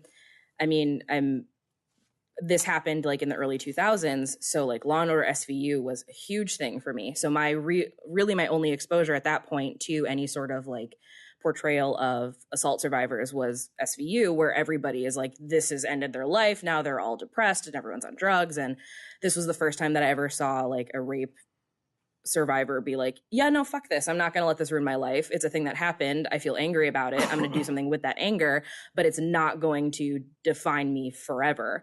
And that was the light bulb. And I was oh, not only did this really help me get through what I was going through, but that was the light bulb that made me realize that I'm fascinated by film theory and how films affect people in their real lives or psychologically. I probably watched the movie 6 times in a weekend. I just had to keep watching it and picking apart every single piece of it. So that was my main exposure to it. And then I was alarmed at how little research or academia has really been done about the topic. Carol J. Clover has done some stuff, but she's done everything. But mostly it's people that are these are trash. This movie's awful. Don't watch this. Don't do this. And I was no, there's a lot of good that comes out of these films that we don't talk about. Why do you think that that's the initial reaction? I think the initial reaction is because the difference between an exploitation film, Faster Pussycat Kill Kill, is there's nothing fun about rape revenge because it's not something that's over the top. It's something that's real. I've heard people make the argument that Ms. 45 is unbelievable. Nobody gets raped by 2 people in one night. Wasn't that just a news report? It last just week? happened last week. A girl came out of the woods, got to the side of the road and said, please help me, I've been raped. And the guy was sure, I'll help you, got her in the car, and then he raped her. It's this is real life. Yeah. And that's why I think... It was in the UK last week. Yeah, I think that's why people are so quick to say, well, these movies are, exploitive or they're garbage, because statistically, you probably know somebody who has been assaulted. And that is such an uncomfortable truth that people don't want to deal with. Like one of the comparisons I always say is that like I can sit at a dinner table of people and say, hey, I'm a cancer survivor. And everyone's like, oh, you're so brave. And then I'll say, hey, I'm also a sexual assault survivor. And they're like, I don't want to talk about that. That's really uncomfortable. And that's where that line is. So I think it's people's initial reaction of like, that upsets me. I don't want to deal with it, that they have completely turned off analyzing or looking into some films that have a lot of merit and are trying to say something very important. I also think that there's a misconception in academia that these things are put on screen to be fetishizing of it. Correct. And that is not the case for a lot of filmmakers. Absolutely. I definitely think that there are certain films that do fetishize rape, but the majority of the ones that you see, especially in the horror genre, are not intending to do so. But I think that a lot of people, especially in the academia world, kind of back away slowly from it because they don't want to be confusing or, you know, in any way thinking that these may be fetishizing it. Right. And I think that people draw this incorrect correlation that invoking bad feelings or bad emotions make something a bad movie. And that's not true at all. And at the same time, like showing an accurate portrayal of something terrible is not glorifying it. It's showing an accurate portrayal. The same way, like by that argument, you could say that like childbirthing videos are exploitation because like, that's gross. I don't want to see that. But it's like, no, that's what really happens. And in a lot of these rape revenge films, yes, some of them are purely trying to like profit off of rape culture, which is super gross. But there are films where they're trying to give you an accurate portrayal. And yeah, it's uncomfortable. You're going to feel gross. If you don't feel gross, there's something wrong with you.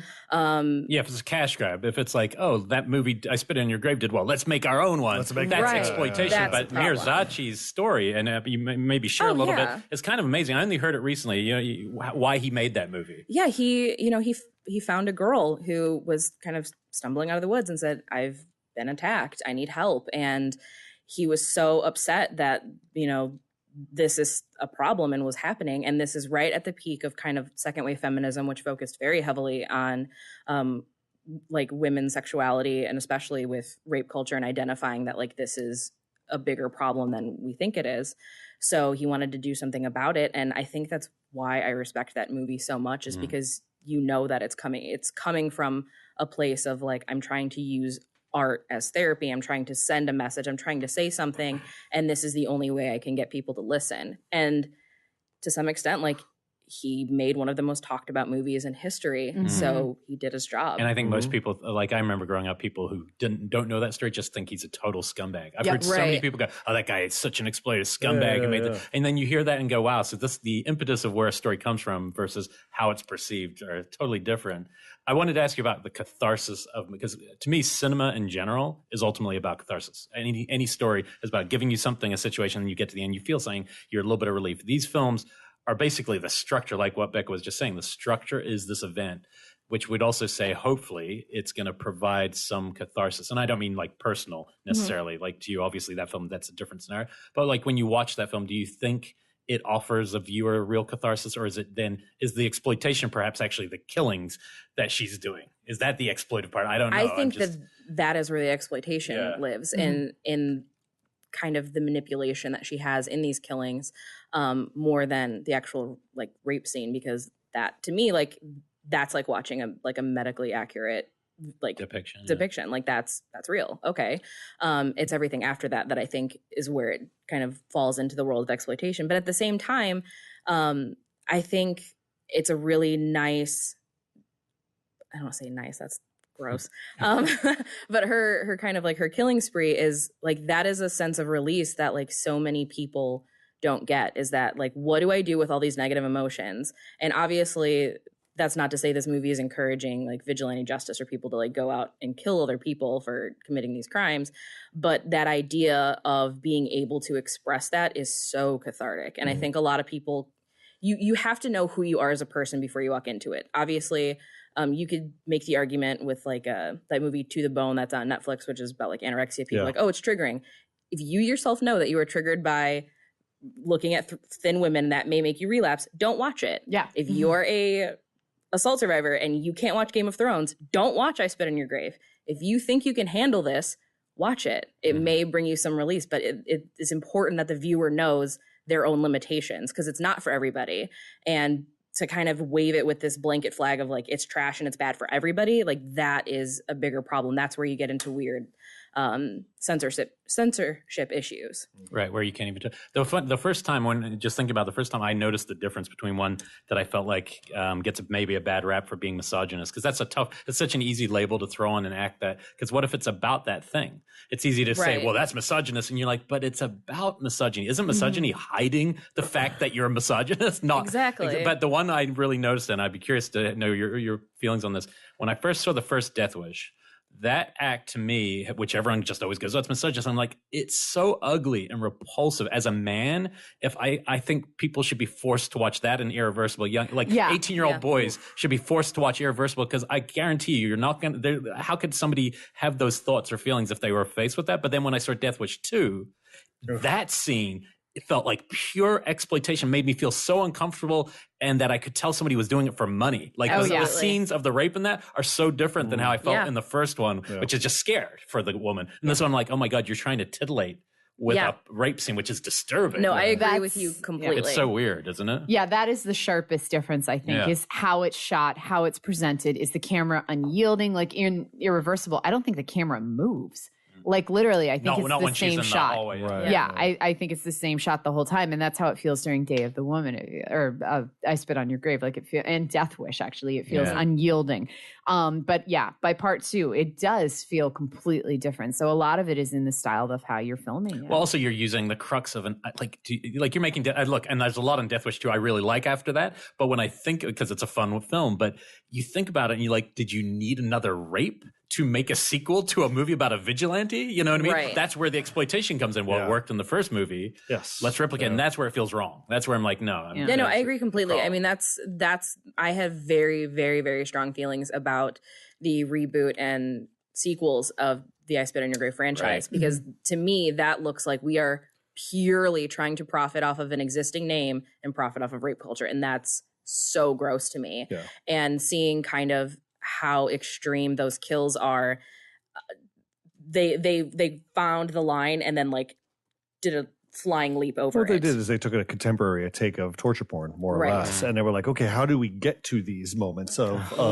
murder and mayhem? And it's like, oh, we need to use the old rape crutch again. You know, it's like, Jesus Christ. And that's where we saw, and to be honest, I find the rape films that came out directly after the torture porn craze to be far more exploitive than the ones that came out in the 70s, because the ones that came out in the 70s, it feels, I don't want to say more organic, but it does. It feels like it's the point of the movie is to look at how horrible this is and look at it as an atrocity, and it's the focal point. Yeah, and there's probably just more thought. Yeah, and then by the time that we have that post-hostile torture porn craze that comes out, it's like, oh, we're torturing teens, we should throw a rape in for good measure. And you see it come up in so many movies. And even when I was looking over the list today, it was literally like the majority of these movies were either from the 70s, and they were ones that I've seen, or there was a glut of them in the mid to late 2000s where I was like, I don't even recall half these films, but they're listed as rape revenge films because there's a rape in them. Yeah. Are there any by, and I mean, there must be some, but any well-known, because I can't think of any directed by woman? The Ladies Club. MFA. Did you see MFA yet? Mm-mm. Yeah. I haven't seen that. I talked about it a couple episodes back. Art student gets raped because she was invited over to a party by someone in her classroom that she really had eyes for, and then during the party he took her upstairs and assaulted her, and then what had happened is she has the moment of confrontation, and during that conflict she accidentally pushes him over a balcony and kills him, and through that she starts to get a bloodlust, and it starts to reinvigorate her art. A little conflicted about it, but I felt like the filmmaker had good intentions, and she demonstrated a directing style that what's that one? MFA. It just played at Fantasia. A thinly veiled one, which probably no one will be thinking is this, but the reason why I like this movie is because there is Deborah Brock. When she made Slumber Party Massacre 2, it's so absurd, but when you really look at it, the guy's wielding this giant drill bit moving phallus, and there's all this talk of rape and assault at the start, but done in this very, under the radar. So when I think about it, it's like, oh, maybe that's just a totally different approach to a topic done through, a more zany way. It might not be a straight rape revenge film, but it kind of don't know. For me, that's a more interesting way to see a different approach like versus threat. Yeah, of it, I don't know. Demonstrated in and that way. Though I can't recall. I mean, this movie, most of her work is so nuts to begin with, but I feel like Catherine Brulee. Am I saying that right? Yeah. I'm sure she has to. Like Fat Girl has rape. Yeah, it ends with a major. Oh yeah, it sequence, does. Yeah, very political and in your face. And that one is one that like I walk away from, and there's nothing. There's just like horrified and just disgust for the whole ordeal. And I think something else that's always fascinated me is how closely related rape revenge films are with body horror, but you never think about it that way. When you're using a rape revenge, it's people. But when you have body horror, like you look at something like The Fly, and it very much is like rape culture-y of like, did Dr. Brundle deserve this? He should have looked at his machine and he didn't. And now he's infested by something without his consent and he has to deal with it. And that happens with a lot of body horror films, or, you know, you can even look at, like I am one of the weirdos that defends like the tree rape scene in Evil Dead. And like people are like, that's exploitive and it's gross and this, that, and the other. But you have to think like that is kind of like the ultimate violation. If that's what, you know, Deadites are going to be doing is ultimately violating people. Like, yeah, that's a thing that's going to happen. But body horror allows people to deal with kind of these topics of rape culture and like things entering you without your consent and like taking over your body and ruining your whole life.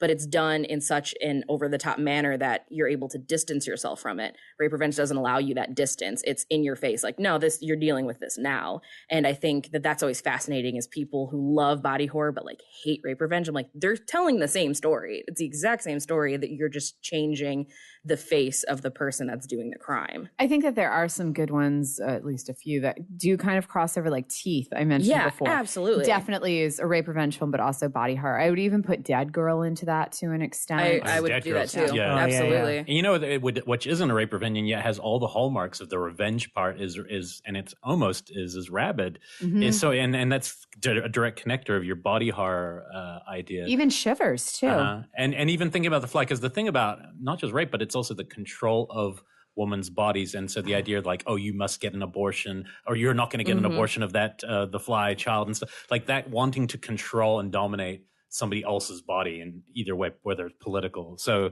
I feel like Cronenberg, you're probably hitting on something for sure there about that aspect to his early work. And I think too, like a lot of people complain about rape revenge films that have, you know, Last House on the Left is the one because it has the blowjob, and then I Spit in Your Grave has the seduction and castration, and everyone's like, why would that would never happen? But it's been like scientifically whatever the word is. Thank you. Psychologically proven that a lot of people who have been sexually assaulted get like super into BDSM or like very rough, like sexual things, or they become overtly sexual. And it's a way to like take that power back that they have felt has been taken from them.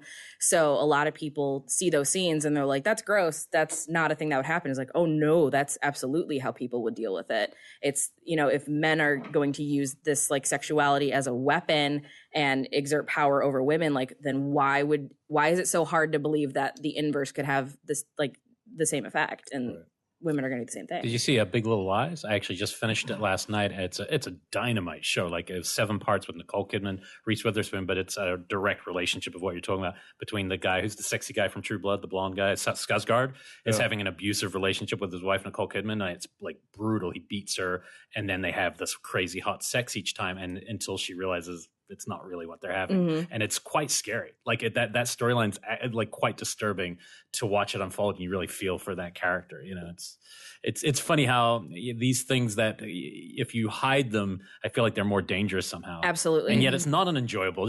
We're not meant to enjoy it, so it's got a weird place. Like why? I mean, to make one now. I'd be curious, like, what the motivation, what a new rape revenge can. I mean, if MFA is probably the most recent, right? Well, there was also Verhoeven's movie. Did you see? Yes, I did see that. But that's like, how recent is that? That's last year. It was last year. It was last year. Yeah. Okay. Because the mix of that was. There was a twist on it. I haven't seen it myself. It's a hard one to talk about without giving too much away. It was actually my favorite movie of that year because it was so surprising. And I couldn't believe the way I was feeling. I was watching this thing because it opens. The opening second, she's in the midst of basically the savage attack. But the way she reacts to it is so unusual and surprising. You start to go, oh yeah, you're right. There isn't just one way to react to this. And that's what victim, that's what it is like, I think rape revenge films offer an alternative to what we've all kind of collectively decided is how victims are supposed to respond to these things. I think it sounds really bad, but I think today is actually a really good time for this sort of thing, because given the political climate, we're taking steps backwards and people aren't taking things as seriously. I mean, you get the whole like Brock Turner nonsense where he's raping somebody outside of a garbage can and gets nothing because it's going to ruin his swimming career. And it's like, what bizarro world did we just fall into? And the saddest part of that story, if for those who didn't know, is he was only stopped by foreign exchange students, not Americans, who apparently some passed. Yeah. Freaking foreigners on their bike going, oh, we better, it's like disgusting. It's ridiculous. And I think that there's definitely a message that needs to be brought back, because it seems that the only time people listen is when you're being screamed at. And what better way to do that with film than to like put it in front of your face? And I think that we are having a much more politically aware society. So I think that people are going to hopefully take those precautions. But then at the same time, like, you're going to get trash people. Like, there's some like super shoestring budget filmmaker that made a movie that was called like Bill Huxtable Serial Rapist, and it was supposed to like be an exploitation film about Bill Cosby, and I was like, this is a trash mess. Like, why are you doing this? But I would be interested to see, something kind of in the vein of like how Raw dealt with cannibalism, like something like that, dealing with rape revenge, I think would be fascinating. There's, I know from talking with other filmmakers, there's like this thing that you try to resist where like you're trying to find a way to kind of push your female characters. But the two things that I would never want to put in unless I had a really good means around it or a means to the end are a rape and then also a miscarriage, because those are kind of like, and I've even heard other people in Hollywood say this, like, oh, you need a roughed up female character. Did she have a rape or a miscarriage? Like, those are the only two things that can really affect females in that way. So I know from talking with other female filmmakers that that's like a, you don't want to do that just because it seems like what they expect. Yeah. It seems like they want to reduce female characters to the control of their sexuality and, whether or not they can or cannot have children, because there's still this mentality that like you're not a true female or like a full woman unless you've had children. So to take a child away, like that's the ultimate thing. And it's like, I can't have kids. Like that doesn't affect me.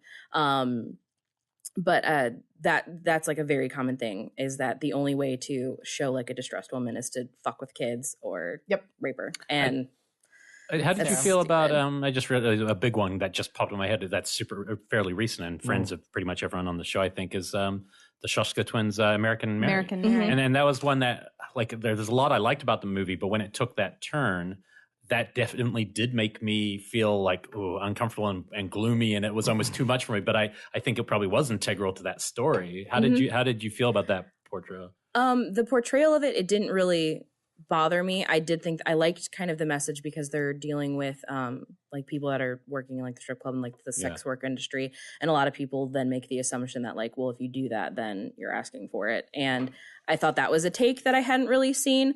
I'm not a huge fan of the film as a whole, but that has nothing to do with that particular turn. I don't think that it's a bad portrayal. I don't think that it's exploitive.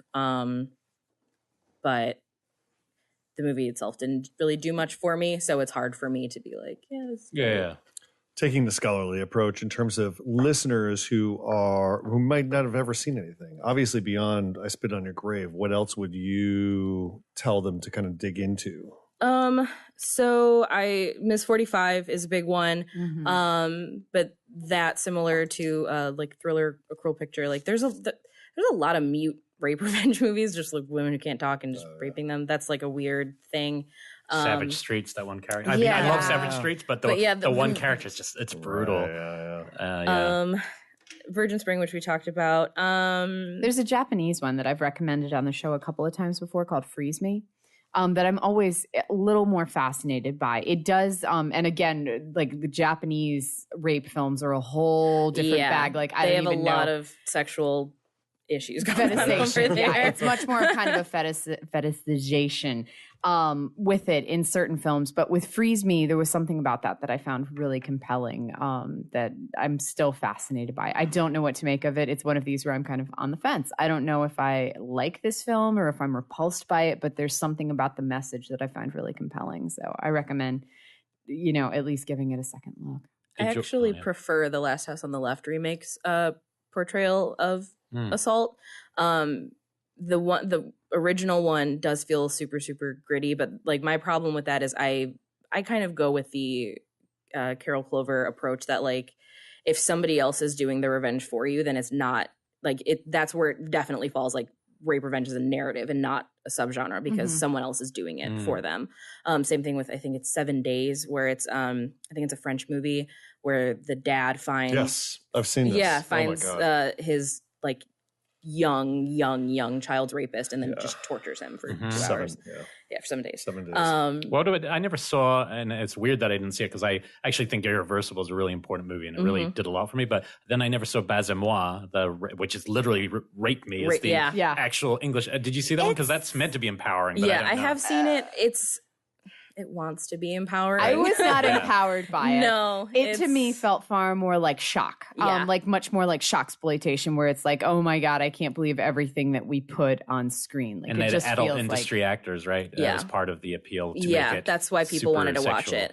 Because the other thing too, especially with this genre or narrative, whatever you want to call it, is you have to take into account country of origin because we live in such a puritanical country where like you can't even have sex ed in schools without people throwing a tantrum. So it's when you get into like Japanese or French or, European, especially where they're a lot more open about sexuality, the portrayal is going to be wildly different because their idea of extreme is totally different than ours. And their approach is really different. Because I know there's a film that Elric and I have both kind of showed appreciation for called Go-Go Second Time Virgin. I can't even remember the name of the filmmaker, Watsumatsu.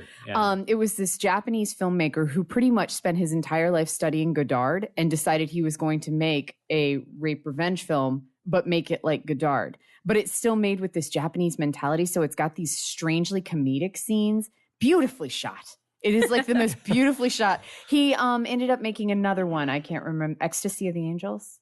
There was the second one that he did as well. They can make you feel like shit, but they could still narratively or cinematically engage you, and that's I guess where that's part of the friction comes from inside you. Like I can only speak from a male's perspective watching it, but like there is a conflict to some of that work. Not all of it, but when it's titillating, that's something you can't really pin down. Because I mean, and this is probably being a little too honest, but I'm not kidding. When I saw Evil Dead as a kid, I mean, that was I didn't realize that was like rape. When I'm watching it, I think I was like 10 and there was something kind of titillating about that. Yeah. And then I grow up and go, oh, fuck, that makes me feel really weird now and bad about that feeling because you can't control your sexuality, how you react to stimulus. You can control yourself from not raping, you know? And that's the difference. Yeah, and that's what's super important is that a lot of times people say like, oh, well, these movies are titillating, they're doing this. And it's like, well, if they're intentionally trying to titillate you, I get it. Yeah. If they're not trying to, and that's the response you're having, like that's something that you as a person need to assess. That's not the film's fault. I mean, there are plenty of things like I mentioned Game of Thrones earlier, and like there are characters on that are repulsive, awful people that I'm like, still would. And that is a reflection of me, not a reflection of the show. And the same goes with, I think that's kind of like our most like modern portrayal because like while Game of Thrones is supposed to be written in like an older age, it's got a mentality of a more awoke. I hate that word, but like a woke mentality.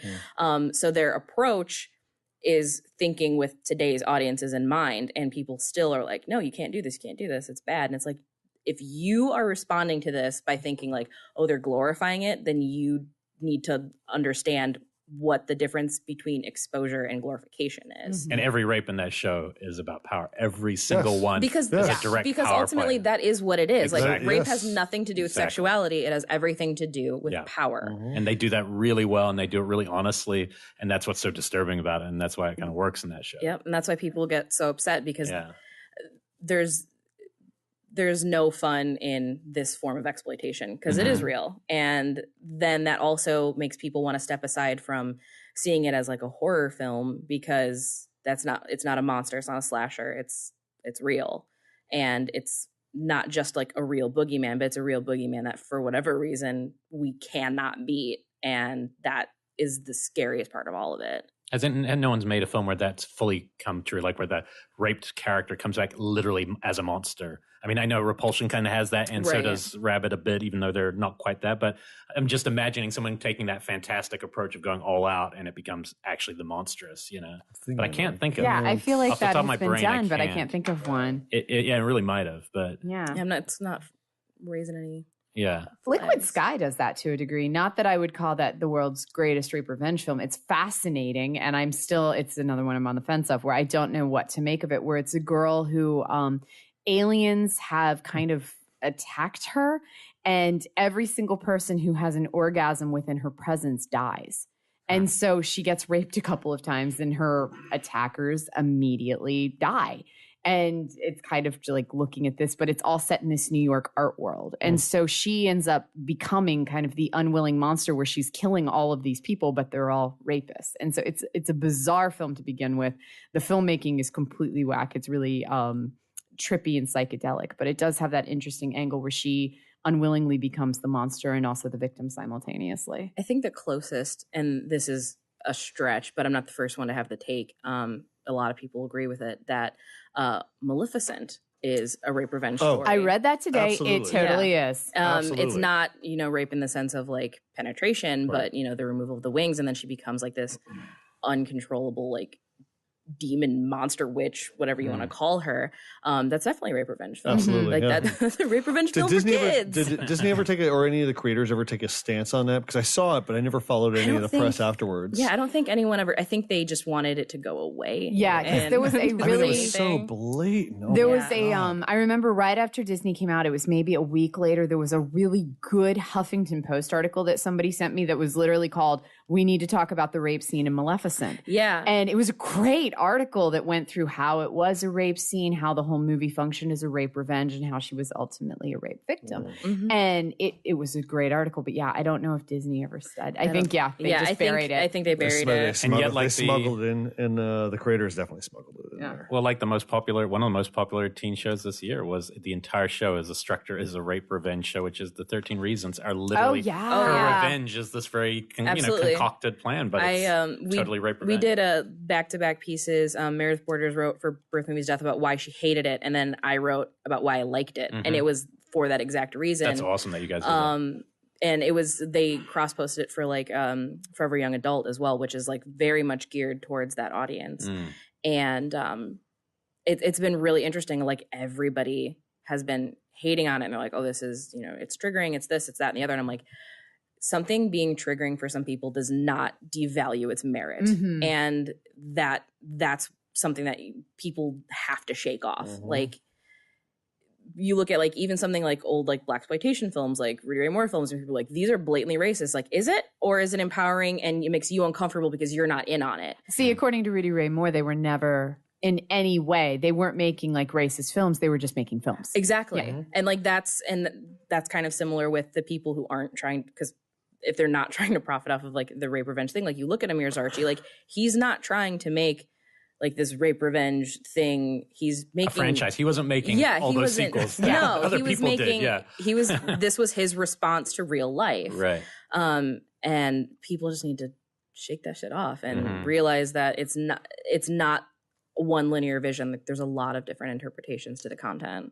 Now, in the same regard as Maleficent, I've always viewed The Crow as a rape revenge film. I agree completely. Straight up. And even though that she's not the one doing revenge, him coming back from the grave functions in the exact same way. I would also argue that Hard Candy is a rape revenge film. I mean, that one, it's a different kind of one in the same way you're talking about by splitting who's actually getting the revenge. Yeah, because she's not the victim of it, but I think that it still functions as a super effective film, too. Like, it really pulls you in and switches. If people haven't seen that, I actually recommend it as a movie in general. I think that's the most powerful aspect of these type of films is that like I've seen Hard Candy twice. I saw when it first came out and affected me so deeply, and then I caught it on cable again, and I got sucked in because it's a very well made, executed movie. And that's the thing. Even though this is my least favorite subgenre of horror, I'll never forget I Spit on Your Grave. I can clearly remember. These are the type of films that just stick with you. I've seen it once. I've seen Irreversible once. I've seen Fat Girl once. I don't think you're necessarily meant to rewatch some of these. Yeah, and you're not supposed to. You don't have to. Like I do, because for me, like it is a personal therapeutic release. Like I find a lot of catharsis in them, but I understand that that's not for everybody. Like I don't shame people who can't watch it because they're not meant for everybody. But just because it's not meant for everybody doesn't mean it's not meant for somebody. The foreign version of The Girl with the Dragon Tattoo is super effective. She's one of the books are one of the most effective characters I've ever read. We're so alike. But then when I saw the American one, I was like, it's okay. And I don't know what it would have been like had I not seen the foreign, but the foreign one was so alive with that character. And that's the original translation of those books is Men Who Hate Women. And not Girl with Dragon Tattoo. They were literally called The Men Who Hate Women. And you're like, man, that is like powerful in your face. Like, here it is. This is what we're talking about, you know? But also an entertaining character. And she's complex and she still enjoys sex. And she still does things that might surprise people about that kind of victim character. And that's what we need more of. Like, I think if there's going to be rape revenge films for the new millennium, that's what it's going to be. It's not going to be necessarily people that are, you know, now these like bloodthirsty vigilantes. It's going to be people who are getting their justice in the way that they can and still living a normal life. I also think that something that we'll see in the new millennium, at least I hope so, is that the perpetrators will stop being these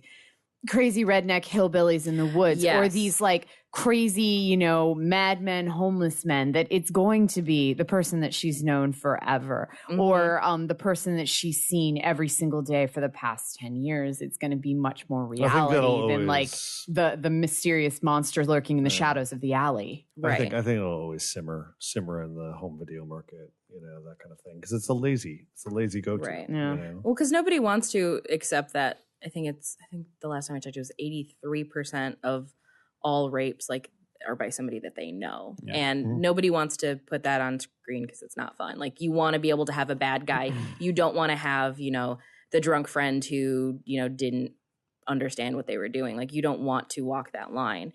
And I'm also like, since seeing these films and like kind of studying them, like I've very much become anti like burn people at the stake, because in America, especially, like our sexual politics are so fucked up. And there are people that legitimately don't understand what they're doing, that don't realize what they've done is like such a violation. And most people look at it and like, oh, it's common sense. Like, how do you not know that? And it's like, well, some people don't. Some people don't get it because they have that kind of like boys will be boys mentality. Like you even have looking at Carrie when like her mom is telling her about the period, she's like, boys are dogs, they're gonna come sniffing after that blood. And it's like when you perpetuate that idea, then you look at these films like there's even a scene in I Spit in Your Grave where Johnny is talking to Jennifer and he's like, you come into our town, the city girl, and you've got these long legs and you're real pretty and like what did you expect? And it's like, well, people have that mentality and like that's so fucked. But in the order leader of your country. Yeah. And I use your in these circumstances because it's the only chance I get. No, but because literally those words were used when he did that comment. Yeah. People said boys will be boys, locker room talk. And you're like, no, I'm sorry. That's it's different. I've been in locker rooms with a lot of boys. I've never even heard that bad. Like not even as bad as that. And we have to break apart that mindset before we can ever make progress in like ending it. Because right now when you just like immediately demonize people without really understanding, okay, well, why did you do this? What is making you feel like this is something that you need to do? Like, whereas rape revenge movies now are like these, you know, are people in the alley monsters. When you do that, then you're just painting everything as a monster and you're not understanding. And when you don't understand, you can't fix it. And living in New York City for 10 years, I can say you would be hard pressed to find a woman there who has not had something completely horrible screamed at her or yelled or even just completely inappropriate said by somebody as they were passing by. And as much as I like to think that people know otherwise, there seemed to be just as much a culture that found that acceptable there. And it's really bizarre. And I'd never seen it anywhere else. And it wasn't until one day that my husband was like walking like significantly behind me that he was like, that guy just said that to you. Are you just walking on by? And I'm like, yeah, this happens all the time. Yeah. You just kind of keep going. And Chicago is the same way. Yeah. And it's weird to think that, you know, that there is some type of culture that still thinks that that's acceptable, but it's pervasive. And now it's moved to the internet because I can't go a single day without somebody either tweeting at me or messaging me or saying something disgusting like, is your name BJ because you earned it? And it's like, what? Come on, grow up. Like, I used to post them, and then I got really sick of doing that. And I was like, it's not even changing the world. So why am I doing it? Like when I'd get like just tweets from random person saying like, are you into BDSM? Well, no, what? Why would I even? It's just who just thinks forward those that's posts to us. okay. I used to have a file of dick pics. You do. I have a folder of unsolicited dick pics and like weird stuff people have sent me on Twitter. And like just for shits and gigs, I downloaded that Saraha app that everyone's been doing where you can send anonymous messages. And like half of it is really awesome and inspiring. The other half is disgusting. Wow. And they're hilarious because I'm at the point now where I just find it funny. When I first started writing, I had a big problem with it because I was 18 and there's still that like, oh, barely legal kind of thing. And people that, you know, I now have known for 10 years have apologized. They're like, I was super gross to you 10 years ago. I'm really sorry. It's like, well, I'm glad you figured that out now. But I'm very worried about like the generation of like girls with the internet and all the gross stuff that comes with it. So I don't know. I'm hoping that people start to I don't want to say seek out rape revenge films, but allow themselves to be exposed to it because I think that there is a lot of learning that can be done from watching these films. And you had suggested earlier in the show that 18 might be that moment, but I actually think it should be sooner. Because by 18, they're already like kind of wired in a certain way. Oh, if you think that 14, they're already wired. Absolutely. It's insane. It's insane.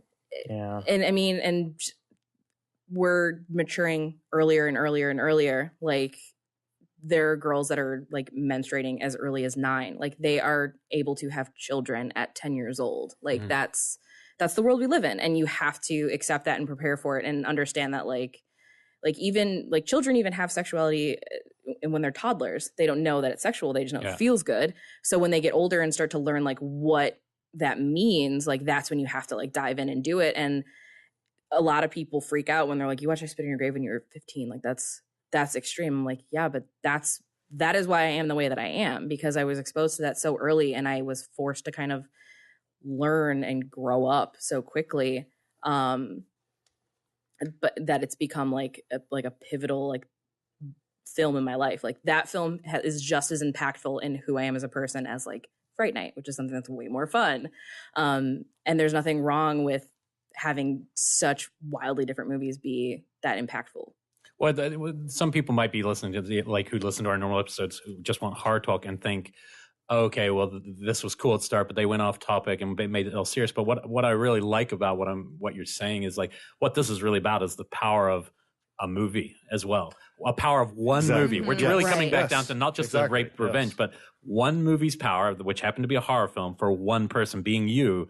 Is to me is like the whole point of this show and always was for us, like that we remember these feelings we had being young kids watching something has done the reason we're all sitting here, right? And so I kind of think there is something to that beyond just victims and the really awful parts of this. There's I don't want to say beautiful part to it, but there kind of is that something can get people through shit.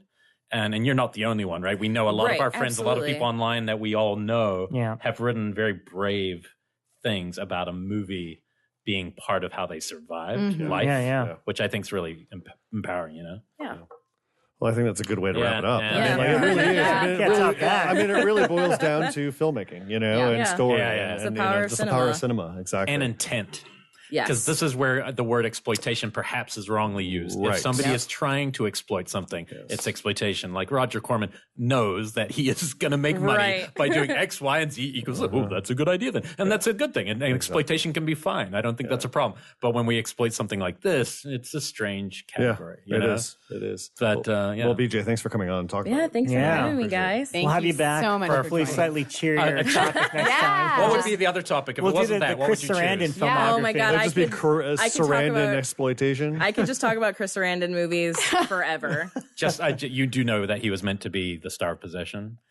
He actually was originally cast. Are you serious? When it went to sales market, it was a Johnny and Chris Sarandon. I've seen a one sheet about it. I cool. like that Shockwaves is the drinking game. Basically not a drinking game, but possession trivia. Like every episode, We're better than someone Wikipedia. gets a little nugget. I didn't know that. I have to show it this guy for 200 episodes. That's what I'm saying. Is like every episode, it's like, oh my God, I can't wait for next week because what the fuck is Elric going to bring to the table? I only knew that because like I'm that obsessed with Chris Sarandon. Yeah. Like I don't care how old he is. Like yes, I'm down immediately. All right. Well, he's a big listener, so that'll be cool. Send your totally dick going to message you now, BJ. Give me your 76-year-old dick pic. Yeah. Oh God. On that note, we'll be back. We'll be back next week. Don't forget to check us out on social media: Facebook, Instagram, Twitter. Don't forget to leave us a star review on iTunes. Yes. Don't forget to review us. #76 dick pic.